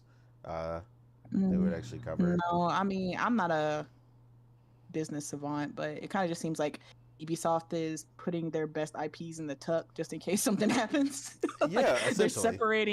they're separating their three big hit moneymaker franchises from the rest of Ubisoft. You mean Dance Central's not in there? You Oh know, my god. just dance. Um, but yeah, it seems like they're kind of just putting the big boys to the side, and then the rest will be, I guess, still under the parent company of Ubisoft. It's a little sus, but okay, cool. With Tencent controlling what 25% of the subsidiary company now. Yeah, Ubisoft 25%. has declared that they are still in charge of these IPs. Like they the Gimart family is funny. They make it known, like, listen, just because Tencent here, that doesn't mean that they're in charge of anything. They make it very clear. Ubisoft is still in charge of these damn IPs. I'm just like, I don't know if that's a good thing or a bad thing. I'm just like, okay, we'll see how it goes. I wonder if they're still in talks with other publishers, because they were talking about potentially licensing like out or selling some of their other IPs. So I wonder if those Mhm. talks are still going on, or if this is the solution, or at least a temporary solution to their financial issues that they've been having. Um, because I knew, regardless of how well Shadows was going to do, like, Ubisoft is too deep in a hole for Shadows to save it, essentially. Exactly. And what I mean by that is, like, not like, oh, the company's going under, but like, as far as their It's not gonna take one success to win it back. yeah, it's Yeah. not going to just bring back Ubisoft to where it used to be. Um, but yeah, this seems like, because apparently they've been talking about doing this with the whole subsidiary company for a while now. I think since like January of this year. So it just seems like this was like the time after Shadows dropped for them to just go ahead and finish the deal out. But yeah, it'll be very interesting. I don't really care about Rainbow Six Siege. The last Tom Clancy game that I actually cared about was um, Ghost Recon Wildlands. I love that game. Yeah, Um, Wildlands was amazing. played that with my friends. You can play it with your friends. You can play it by yourself. Like, just really good campaign, really fun, really great game. But then they made Ghost Recon Breakpoint, and then I was like, that's trash. Like, it went from great to trash. I was just, I Yeah, don't I don't know know, what they were but they thinking. were trying to. That was when they were really trying to add live service to the Ghost Recon thing, and it just did not mesh well. You couldn't play with, like, you couldn't play by yourself. I don't think it allowed single player. It didn't have a single player mode in Ghost Recon Breakpoint, which pissed me off. I hope they go back to Wildlands, because that was better. I don't care for Rainbow Six Siege. Like, I don't like I'm not an online player type of person, so I don't really care about that game. But I do like Far Cry. Wasn't the biggest fan of 6. I do like the villain, that's my guy. But as far as the story goes, it was okay. Far Cry 5 I thought was better, and it honestly fits more with the current state of the United States, unfortunately. Um but I am excited to see what the next Far Cry is going to be. I'm always excited about Far Cry. But we'll see what happens with Ubisoft. Um Hopefully this is a good turn of events, and not a, oh, this is the first strike, or this is like the first note of the downfall of Ubisoft. But I don't know. I mean, honestly, whatever happens to Ubisoft is honestly Ubisoft's fault. They put It themselves in definitely this is. position, so I can't really feel too bad. I feel bad for the developers, but it's the people in charge that really fucked Ubisoft up. So, Absolutely. Yeah, I don't know. We'll see where it goes from here, what this actually and I guess results Nate in. took a break. So, okay, Omar, do you have anything to add to that? Oh, sorry. Yeah, you She said can't it hear me. best. Welcome to Ubisoft. They put themselves in this situation, sadly. Um, they have created a lot of good IPs. They just either didn't sell well, or they expected too much from themselves. Wise.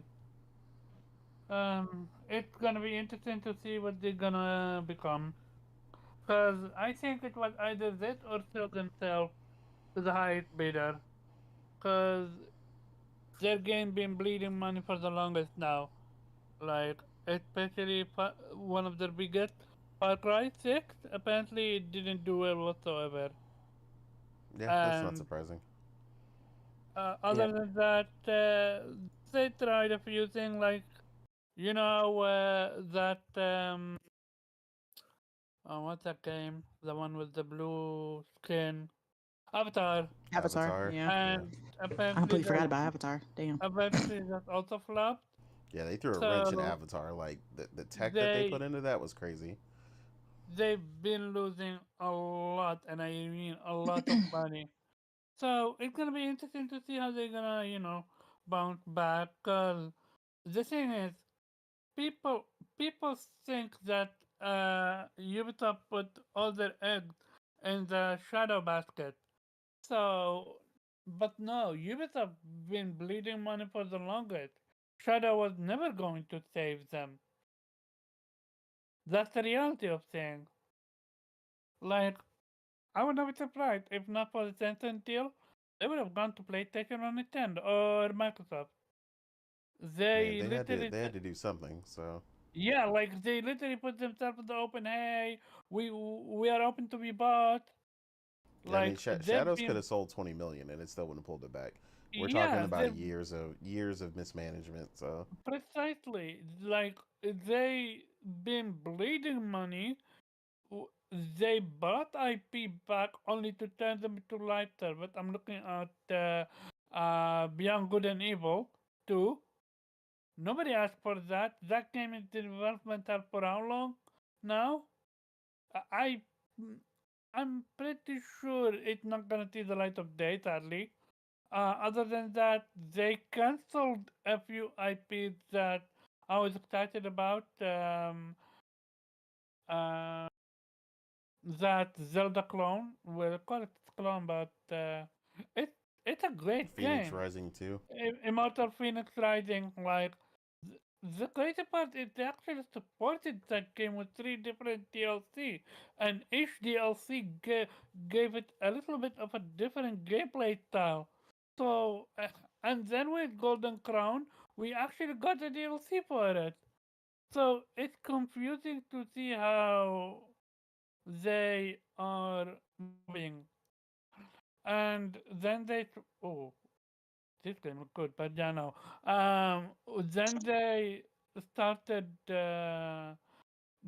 canceling games and switching their IP from from stealth to action. Looking at Assassin's Creed, all by all, yeah, they don't know what they're doing, and without Tencent, they would have sold their stuff a long time ago. I feel like. Yeah, I think the craziest one was even before Shadow was Far Cry 6.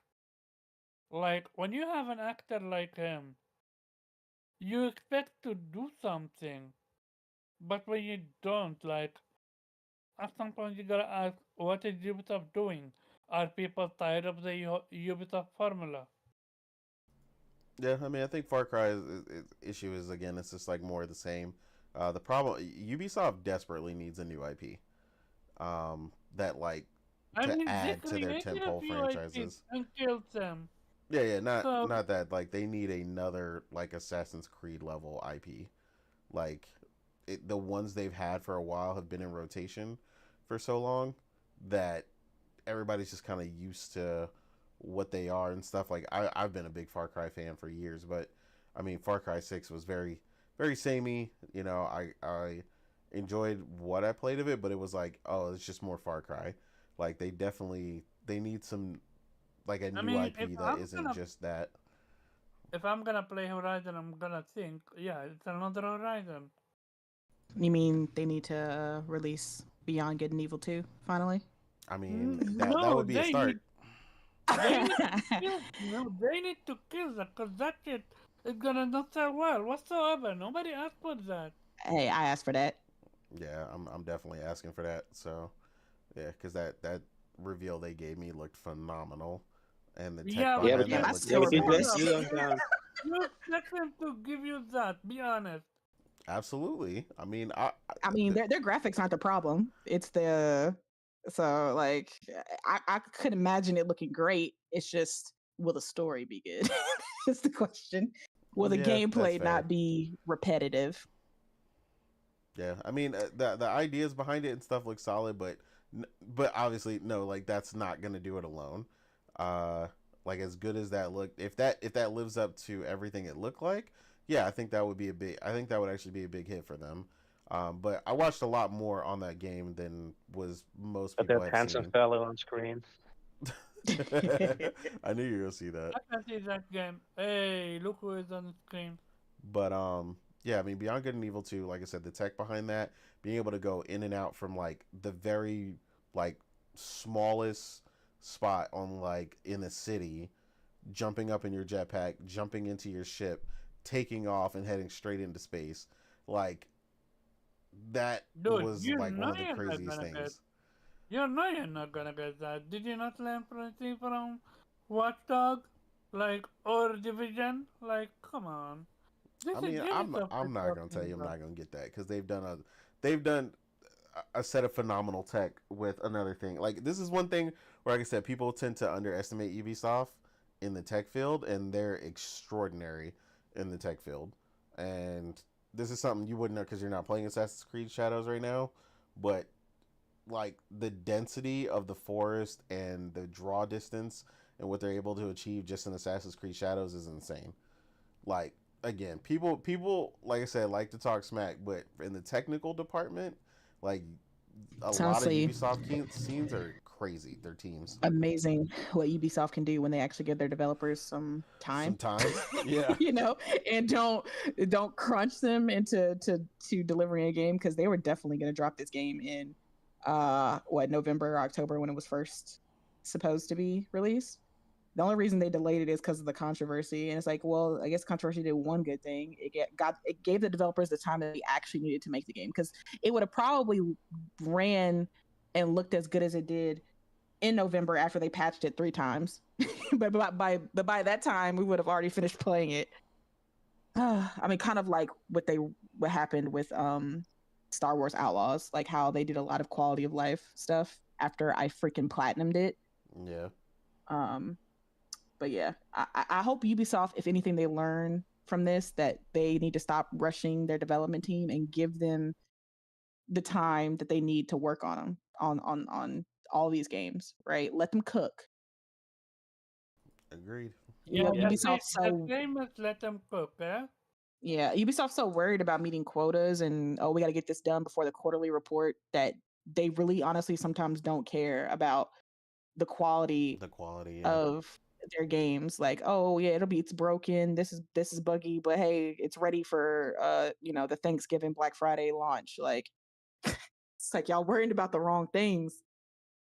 yeah. I agree. They do much better work when they give them the time, and that's why, like I said, as much as I didn't want to wait for Shadows, it turned out to be Yeah, a it was much worth it. better. It was Yeah, it worth the was wait. completely worth it. This is probably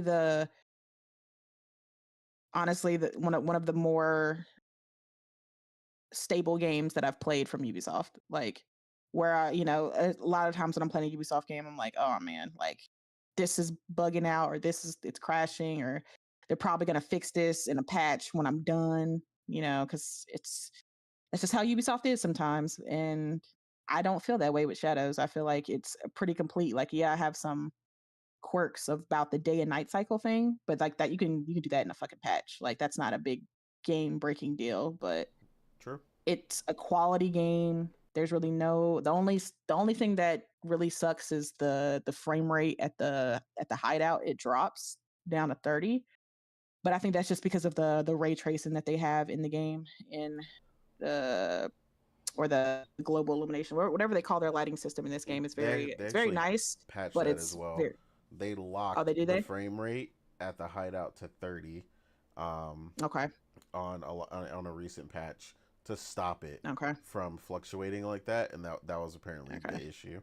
Yeah, So I mean that's haven't still had gonna an issue suck for since then. people who are. It's gonna be kind of jarring for people who are playing at 60 to Oh have yeah, to when they go back absolutely. to base to go down to 30. That's the only thing that sucks. But I guess because the base is so customizable that it takes a lot out of the game to keep that frame rate up because you can move buildings around and put things like put decorations and animals and you can make the base look however you want. I think that just takes a lot out of the game. So I Yeah, get I it, but think that's what the it only does really is thing that it's sucks. calculating the maximum capability at all times because it wants you to be able to add whatever you want. So like I know Yeah. like Joy Raptor was playing around when he was in the hideout and he added like 500 puppies or something like stupid like that. I get it. I get it because I have a lot of animals in my base too. Yeah, so it's like pre-calculating like Yeah, that it seems like it's very what taxing. everything It's gonna be could be. taxing when you add all that stuff in the hideout. So Exactly. yeah, I get it. Yeah, in the high, I mean, it's beautiful even when you're in there, right? It's completely instanced, like it's separate Mm, from the rest of the world. Like it's like your own alcove away from everything. Um, mm, that's why, like when you leave the base, if you ever leave the base on foot, you'll notice you have to go outside first, and then the rest of the world is loaded. So like your yeah, base is completely separate from the outside world, and I mean, like I said, when you finally get it going, you have all your allies and everybody's walking around. Like there's a lot going on, so I definitely get it. yeah. I'm gonna say you'll see the other character that you're not using there. So if you're like you're playing Naue, you'll see Yasuke there. Playing Yasuke, you'll see Naue there. It's and then all of your allies are like Nate said are just walking around. All the animals that you put in there, as many as you want, are walking around. Like there's a lot going on in the hideout. So There is, but yeah, I don't know. Did you have anything else you wanted to add, Weeb? Are you good? Um, yeah, I mean, like you guys said, it's I guess this is their solution of instead of getting bought out, yeah, do it like that. If Mm-hmm. that keeps them out of the hands of any other potential buying party, I guess that's it's all for the better. Because we've had enough acquisitions on that level for the Agreed. time being. Yeah.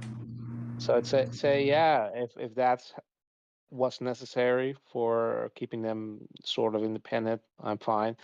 Like yeah, I mean I have a hate love relationship with Ubisoft. Like I do like some of their titles, but yeah, I'm not a fan of the I would say almost commodification of their products because they're just like like Activision with their Call of Duty. They are sort of like, yeah, we need to keep churning out um, more entries into our series instead of being creative with. They sometimes are creative, but generally they're smaller titles or they're coming out with another multiplayer Mm-hmm. thing.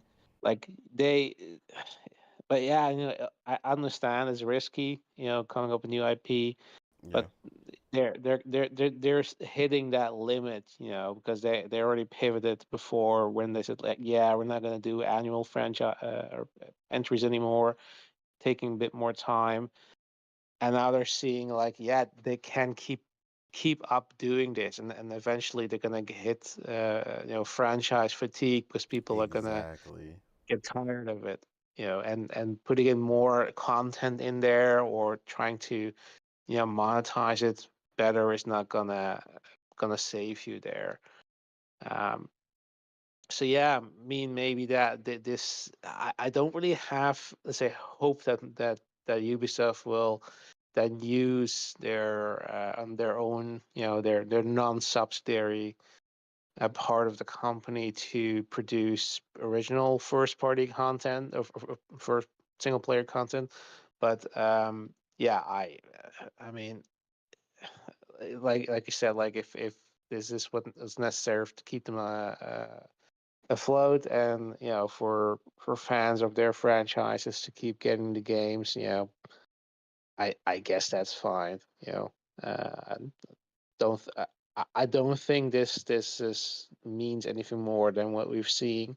Mm-hmm. Um, and yeah, you know, like I said, like I wish indeed that they would give their games more time, polish them more. But I think for the most part, yeah, they just need to, yeah, they just need to be a bit more creative, you know, a bit more daring with their IPs, and make something new. Milk their franchise in perpetuity, because that's what you're getting. Like that's where you're that, with particularly with Assassin's Creed, where they suddenly abandoned the whole Desmond storyline and just said, yeah, fuck it, we don't really care about the story that much. We're just gonna use it as an excuse to move location again or setting again, and keep on producing these titles. And yeah, at some point you run the risk people will also stop caring for it, because they're like, yeah, what, you know, why am I wasting my time on this since you don't really seem to care about anything like a coherent narrative, or about the art of making games.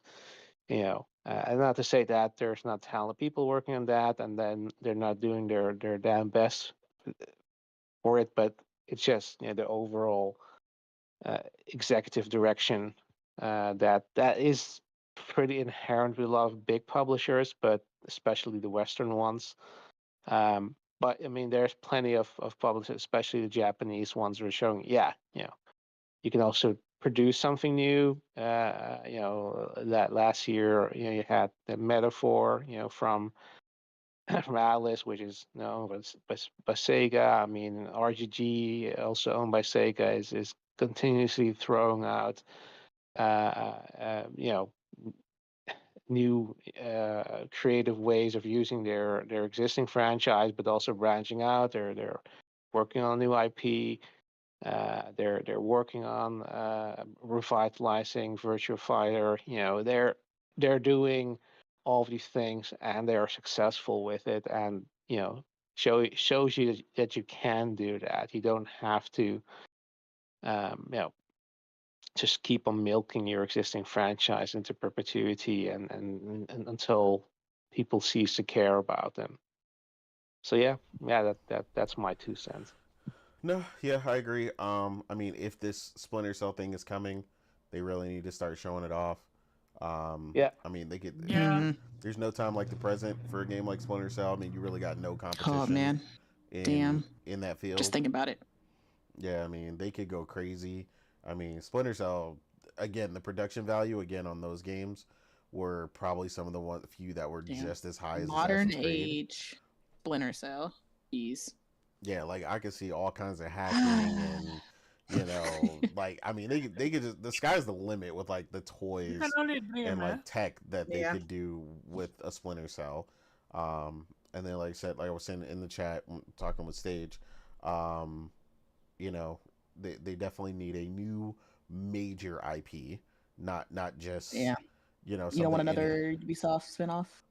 nah Or not Ubisoft, but Assassin's Creed spinoff?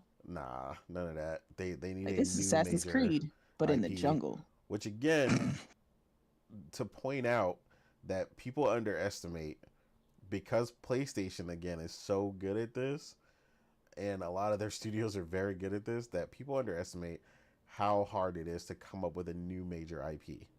Like it is What are you talking about? PlayStation has a template. They make third person, walking simulator, sad dad games. That's what PlayStation does, Of course, okay? PlayStation is a walking sim. Yeah, that's what they like to tell us. But yeah, they definitely need something else because they got to give a lot of these other IPs a break. Like I said, support Shadows heavily, going forward. But even that could, use a break. At least a major revamp. Like you're gonna have to do something really new. It can't just be the same formula.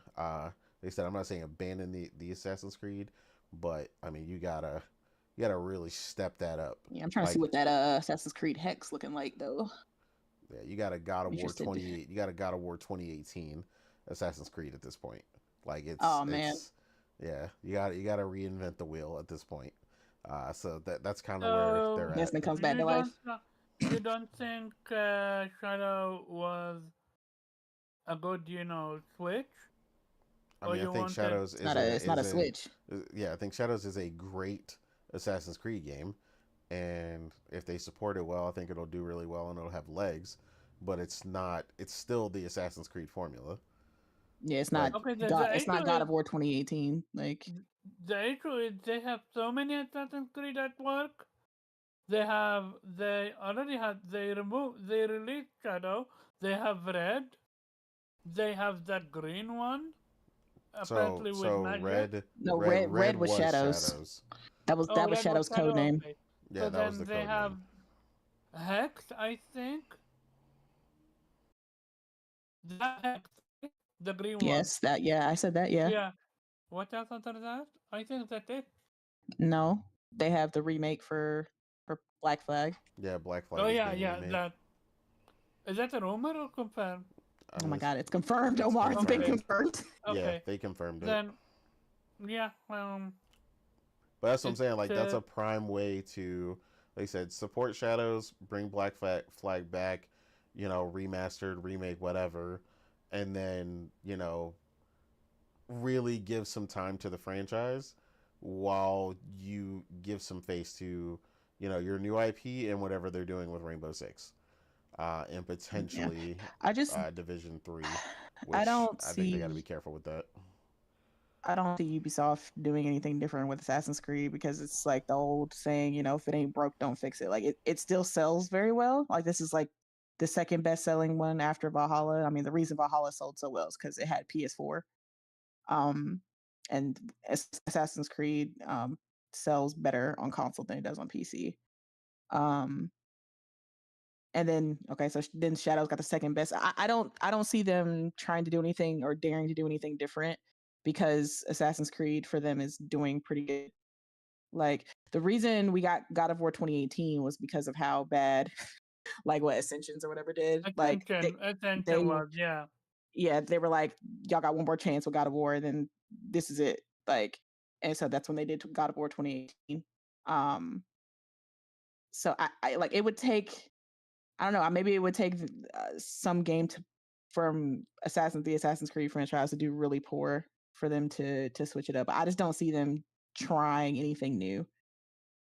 I feel like they're just gonna stick to the tried and true formula because people eat it up.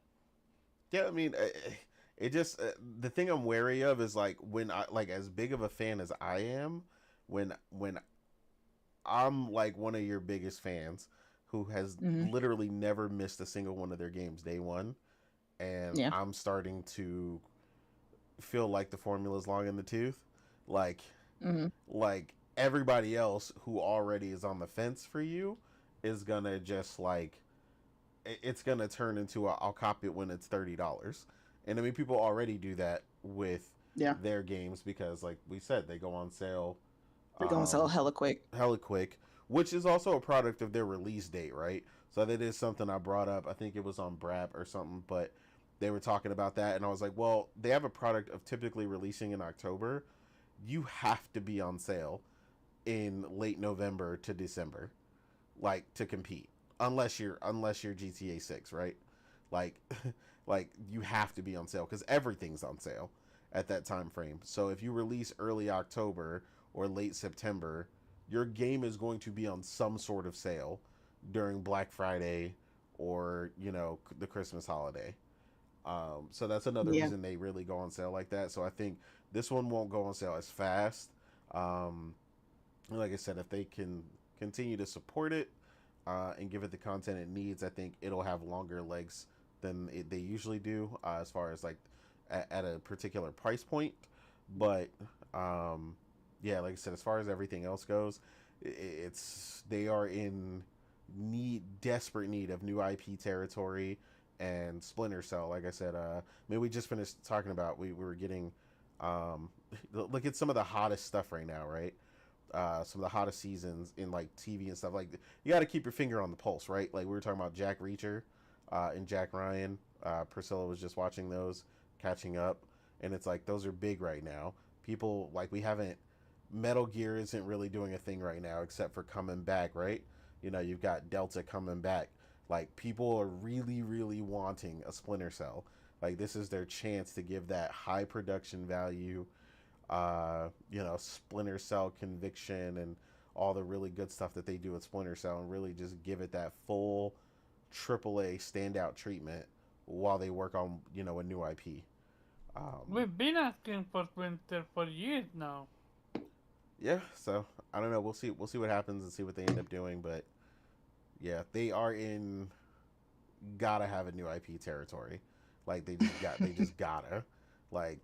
And again, like I said, that's why I said I think people underestimate. I think I'm not saying it's easy, but I think people underestimate how tough that is, because some companies out here make that shit look easy because they're just constantly coming out with new IPs.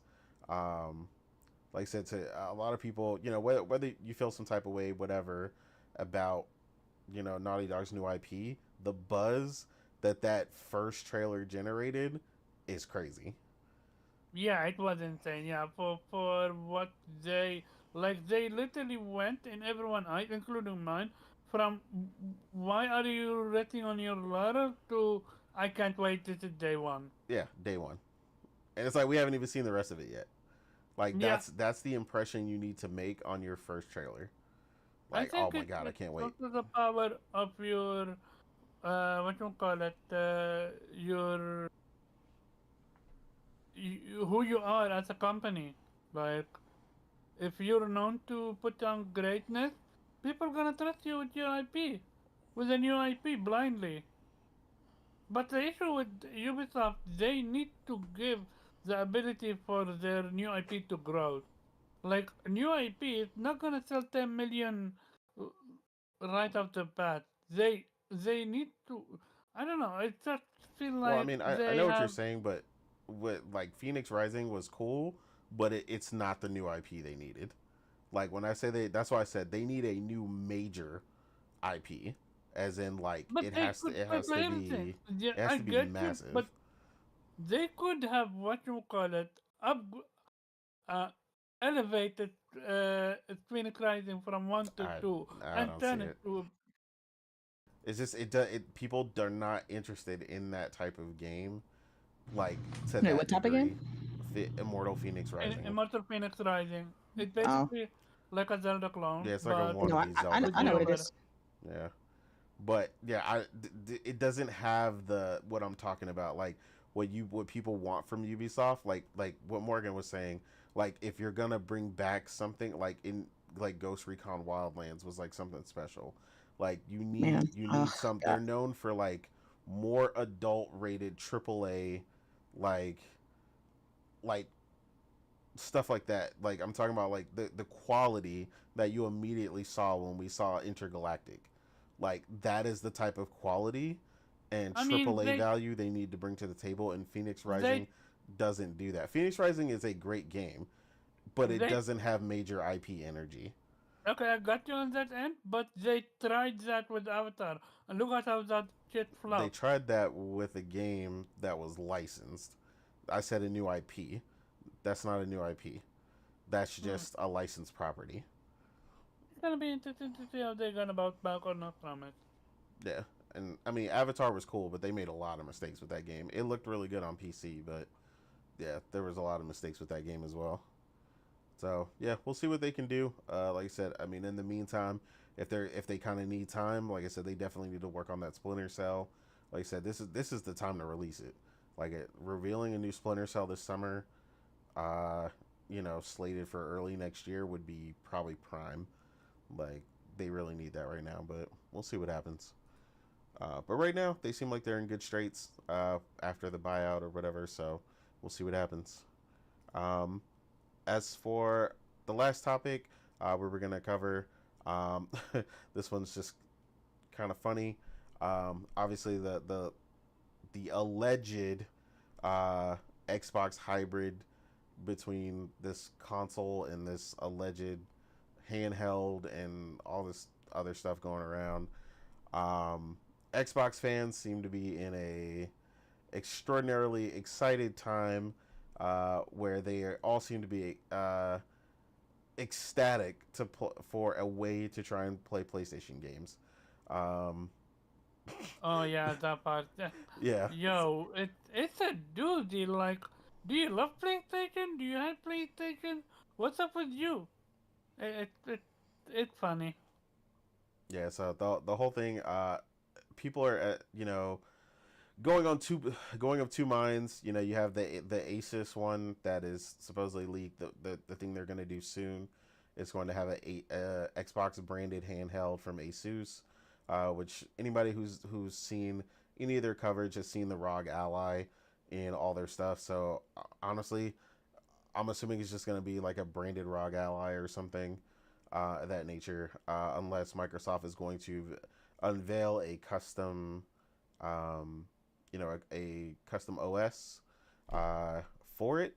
I have my doubts on that as someone who's more into the tech field, because Microsoft, like I stated in a prior show, that Microsoft has promised a gaming focused Microsoft operating system for years, and we've never gotten it.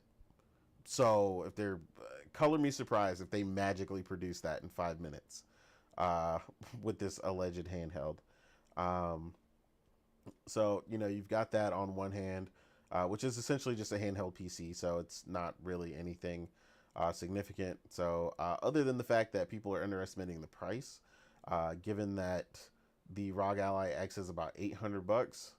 I think people are severely underestimating how expensive this device will be, but it'll be extremely niche regardless.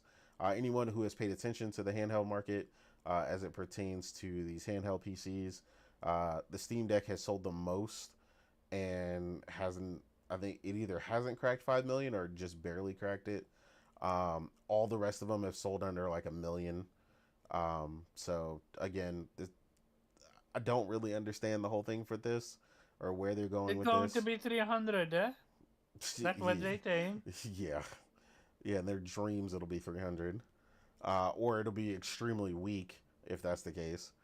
Um, but yeah, then of course the other thing is the potential console, which of course they were saying 2026 Xbox is going to launch their new console, and they're like, oh, it's going to be a hybrid.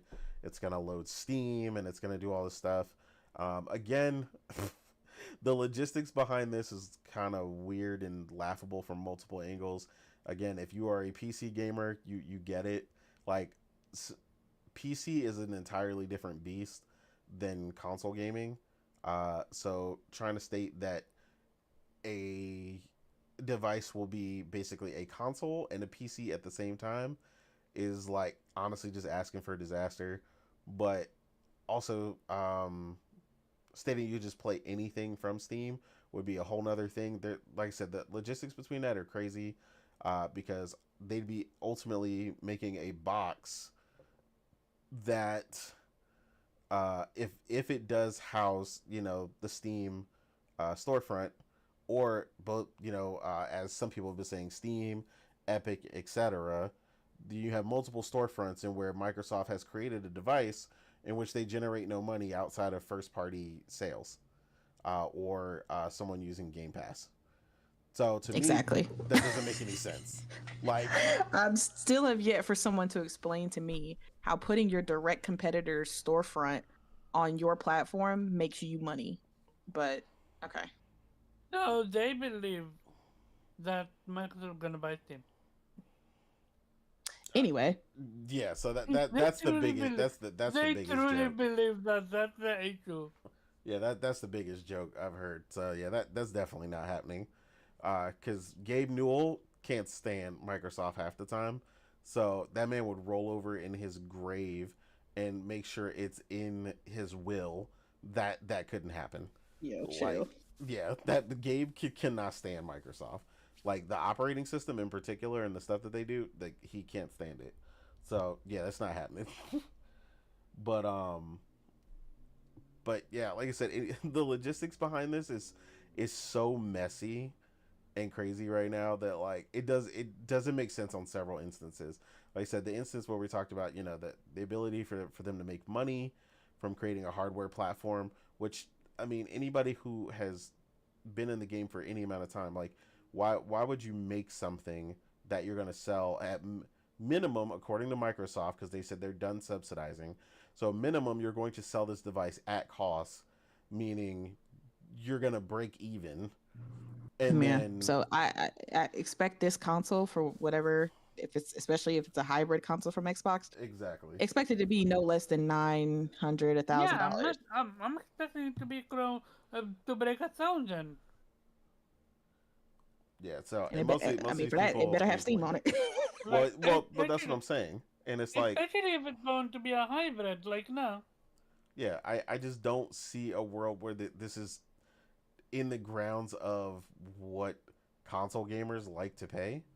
Uh, like it just none I of it mean, makes people sense. pay for it. People I pay for expect to see those arguments of, oh well, you might as well just get a PC for that price people. when this new Xbox comes out. The Exactly. same arguments People, they like to use for the Pro. I expect to see those arguments when it comes yeah, to people Xbox. pay for the Pro, so they're gonna, buy what they wanna buy. They also bought what you call it, Scorpio, the Series F. So that was 500. So people just gonna buy what they're gonna buy. Like, Yeah, but I agree.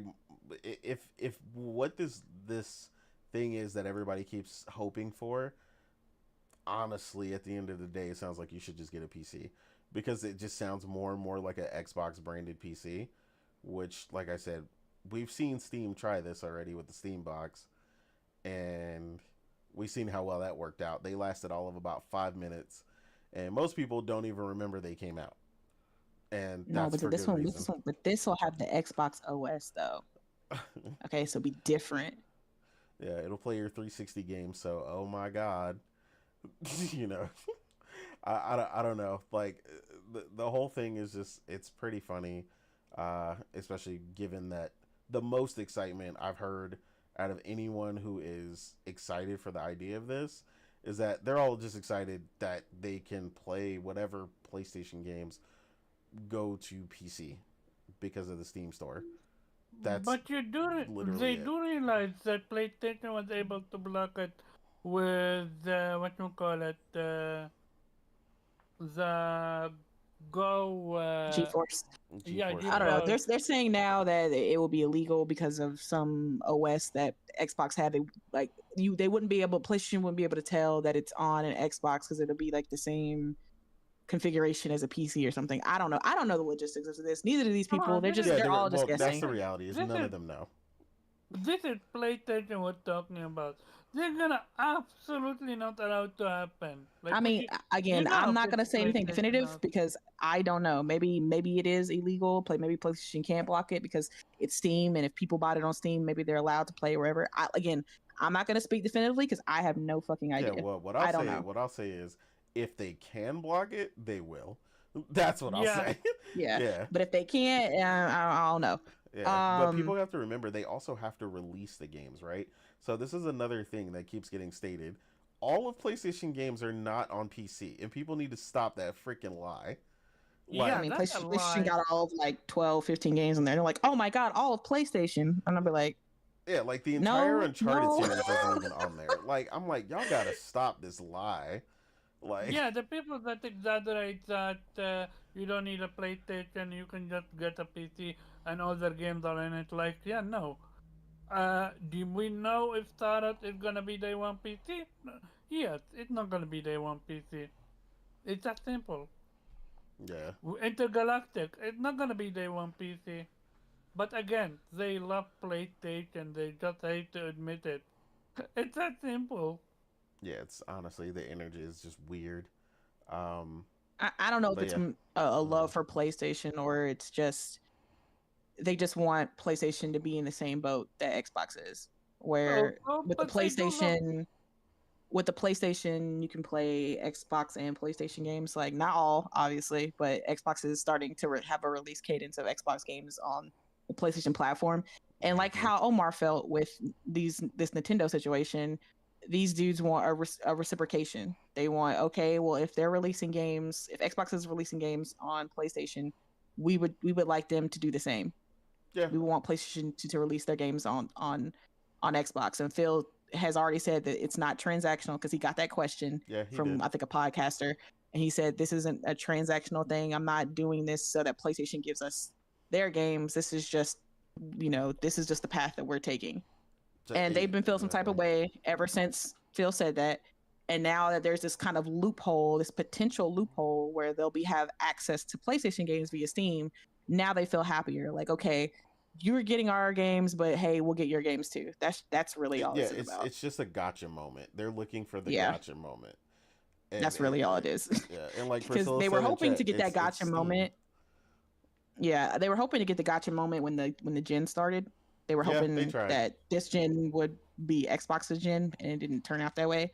So now they're hoping, once again, they're falling for the trap again, and hoping that this next gen is the gen that Xbox will finally, come the up. only thing that they can do with next gen is pumping out game, because they have so many freaking studios and IPs. They're still banking That's on Yeah. the fact that they're like, oh, they're gonna take, they could take Call of Duty away. And I'm like, Yeah, I no, laugh every time I Call hear of that. Duty is PlayStation is a moneymaker for Call of Duty. They can not absolutely, unless they want the IP to die, sure. Yeah, I mean, that's one way to kill COD. But yeah, I mean, at the end of the day, I have no idea. No one knows what is going on with Xbox's new console. Everybody's just guessing based on, I guess, some of the things that Xbox has said or Phil has said in particular about Well, next he gen. hadn't And even really said it. Like, they put fuel to the fire by releasing someone searching in what was essentially, and of course, no one paid it. No one reported this correctly, right?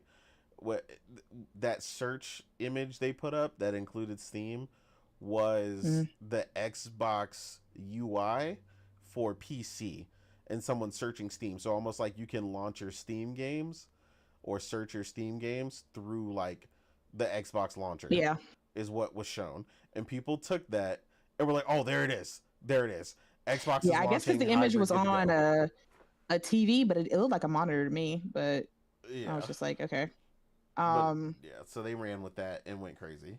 yeah. Not only that, even insiders are fighting with each other, like Jazz and Xbox Era, like they're both reporting different things. No, they weren't. They weren't fighting with each other. They were. He Not was. fight with, like they No, are. they weren't debating. They weren't. It was he was correct. He wasn't correcting Jez. He was correcting the other people who were saying that it was an Xbox. It was an actual Xbox handheld. He was correcting those people. He wasn't correcting Okay, gotcha. Jez. Yeah. But yeah. Again, at the end of the day, I'm just gonna look at this with like logic. Like for me, and the industry at large, consoles are just boxes that are for these companies are just gateways to their store. That's what these consoles serve as. Yeah, That's because the store is the real moneymaker for all of these publishers, right? Whether it's a PlayStation store, Xbox store, Steam, right?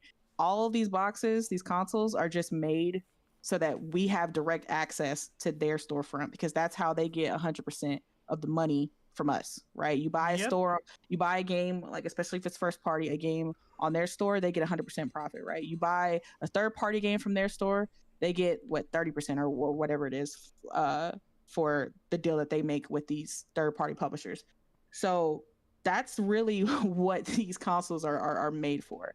And that's why for me, when it comes to Steam being on Xbox, it doesn't really make logical sense to me why they would put a direct competitor storefront on there. So let's, for example, say this next Xbox comes out, it's a Steam hybrid, and somebody wants to buy The Witcher 4.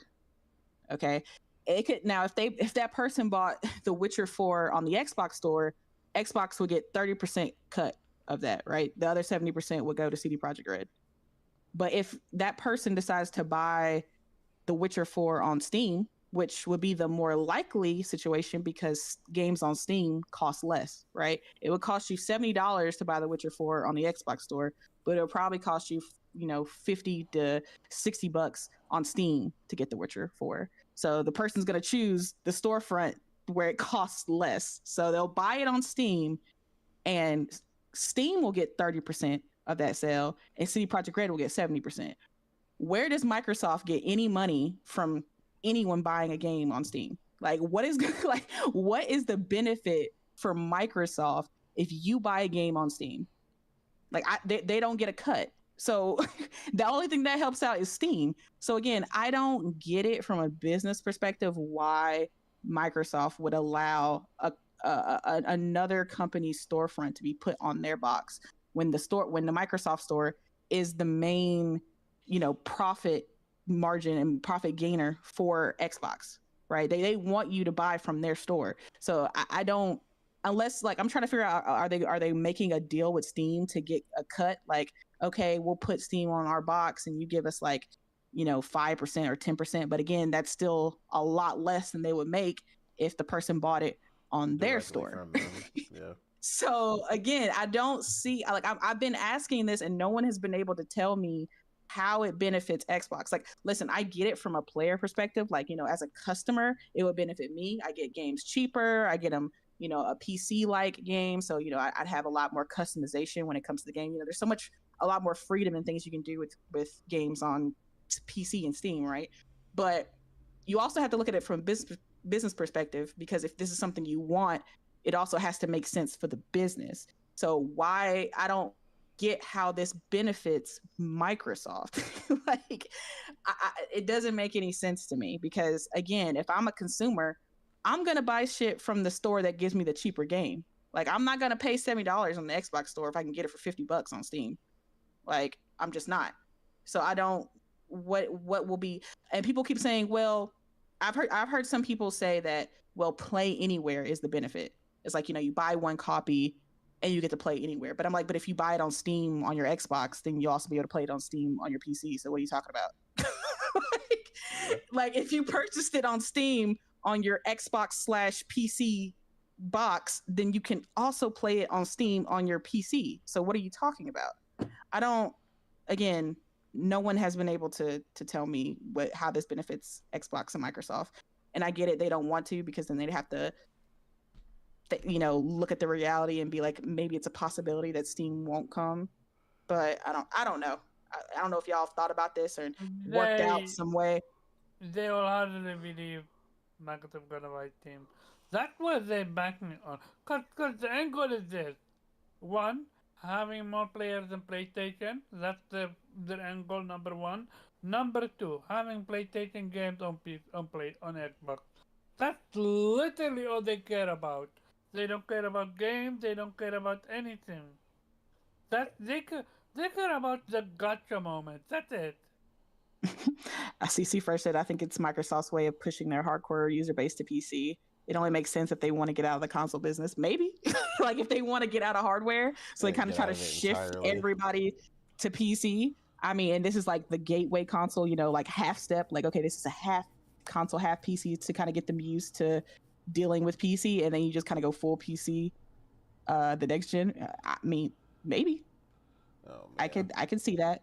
It's a gateway console. Microsoft, I mean, honestly, they're not a hardware company. Like, their hardware sucks most of the time. They're usually like, no one cares about their laptops. They're overpriced, and the Surface doesn't really sell that well. Their tablets suck. Their phones went out of business. Like, as far as a hardware company, Microsoft isn't that good. They're last place when in the gaming sphere when it comes to their hardware. So software is where they shine, to some degree. So it seems like I could definitely see that, this being somewhat of a gateway to push people and gamers to go to PC, because I know they would love that. Because the same way they like we've all been saying for a while now, the same way they love the fact that was it their Word subscription and their Office subscription, right? The way that works, like, you can use it on any device, whether it's a PC, a Mac, your phone. Like, it's just wherever you have an OS, you can get Office, right? And they get a recurring money because it's just a subscription, right? So they don't have to worry about hardware. They just get money because you're subscribed to their subscription service. So I could see them just wanting to get out of hardware, just so that wherever you go, You know, that's why everything's an Xbox, right? You know, Game Pass on your phone, Game Pass on your TV, Game Pass on your PC. You know, everywhere that you game, everywhere that you like, is, you know, it's an Xbox. That's their motto now. So I mean, I don't know, maybe. Yeah, we'll see. Weeb, did you want to add anything before we get up out of here? If Weeb hasn't fallen asleep first. He is Oh man, done. He oh man, wanted we knocked this man out. he wants to start a few hours earlier, and you started. Omar, shut the fuck up. Yeah, I You was shut like, the he's fuck back up, already. okay, Mister. I wanted to start on daily 10 o'clock. Okay, Shut the fuck up, Omar. yeah, yeah. Go eat your corn pizza. The corn pizza. I already did that a few days ago, but okay, continue. No, I don't have anything to add. Cool. Sounds good to me. Yep. With that, we're gonna go ahead and get up out of here. Again, it was fun. Thank you for everybody who joined us today. The discussions were great as usual in chat. It's always good to talk it up with everybody and see what everybody's really thinking, what everybody's playing. But yeah, we're gonna go ahead and slide up out of here. Keep it gaming. Where can the people find you, sir? Yeah, I want to say on Twitter and the Blue Sky, but I'm not really active there. So yeah, just gaming and Auto Nation, of course. Otter Understandable. Yep. Morgan, where can the people find you? Yeah, they can also find me on Twitter, and PlayStation. You know, just gaming. Hopefully, I know I keep saying this literally like every week, but hopefully I'll finish Assassin's Creed 2 by the time we have our podcast next week. Hopefully. We will though be, you know, it'll be exciting as we will be talking about the Switch 2 official announcement in the direct, so that'll be some exciting news to talk about. Hopefully it blows our socks off and, you know, gets us all hype for what Nintendo has to offer. Yeah, so come back next week and 8 years. check out our opinions on that. Oh yeah, I know, right? I wonder how long. I'm very curious to see how long Nintendo is gonna keep the Switch on sale to see if they can beat the PS2. Yeah, they want, that'll be very want interesting. I know they want that. I don't blame them. I know they want to beat that record. Switch fans but, out here buying a 67th console trying to get the record. We're gonna get it. Oh man. But yeah, you know, just gonna be gaming and tweeting about games. So see you guys next week. Otter Nation. Otter Nation. Oh, Nation. Omar, where can the people find you, sir? Shout out to everyone who came through. Hit that like button, share the stream out. You can find me at Caravan Good Job on Twitter and Vitamin G Podcast every Monday, 8 p.m. Eastern Standard Time. You can also find me gaming. I know it's a fun concept for a lot of people. Not the ones that's watching us, but people in general. They don't play games. But we do. And I enjoy that. Indeed. You can find me on Twitter or Blue Sky at TheRealInnate, or, you know, as the gang said, gaming, because that's the goal, you know, at the end of all this. You know, while we do enjoy the discussions, you got to play these games, man. Like, at the end of the day, that's what it's about. That's what the hobby is that we love so much and enjoy. But yeah, with that, we're gonna go ahead and get up out of here. Shout out to Kay, who is working on things to get her regularly scheduled home time. Shout out to Kay. Are we gonna get the trade or not? Most likely. So it's just Hopefully. she's settling in. So Let's go. yeah, it'll be a little bit, but yeah, we should soon. But yeah, with that, we're gonna get up out of here. Again, thank you again for everybody who came through. It was good to see everybody, talk with everybody. But yeah, we're out of here. Otter Nation. Otter Nation. Otter Nation.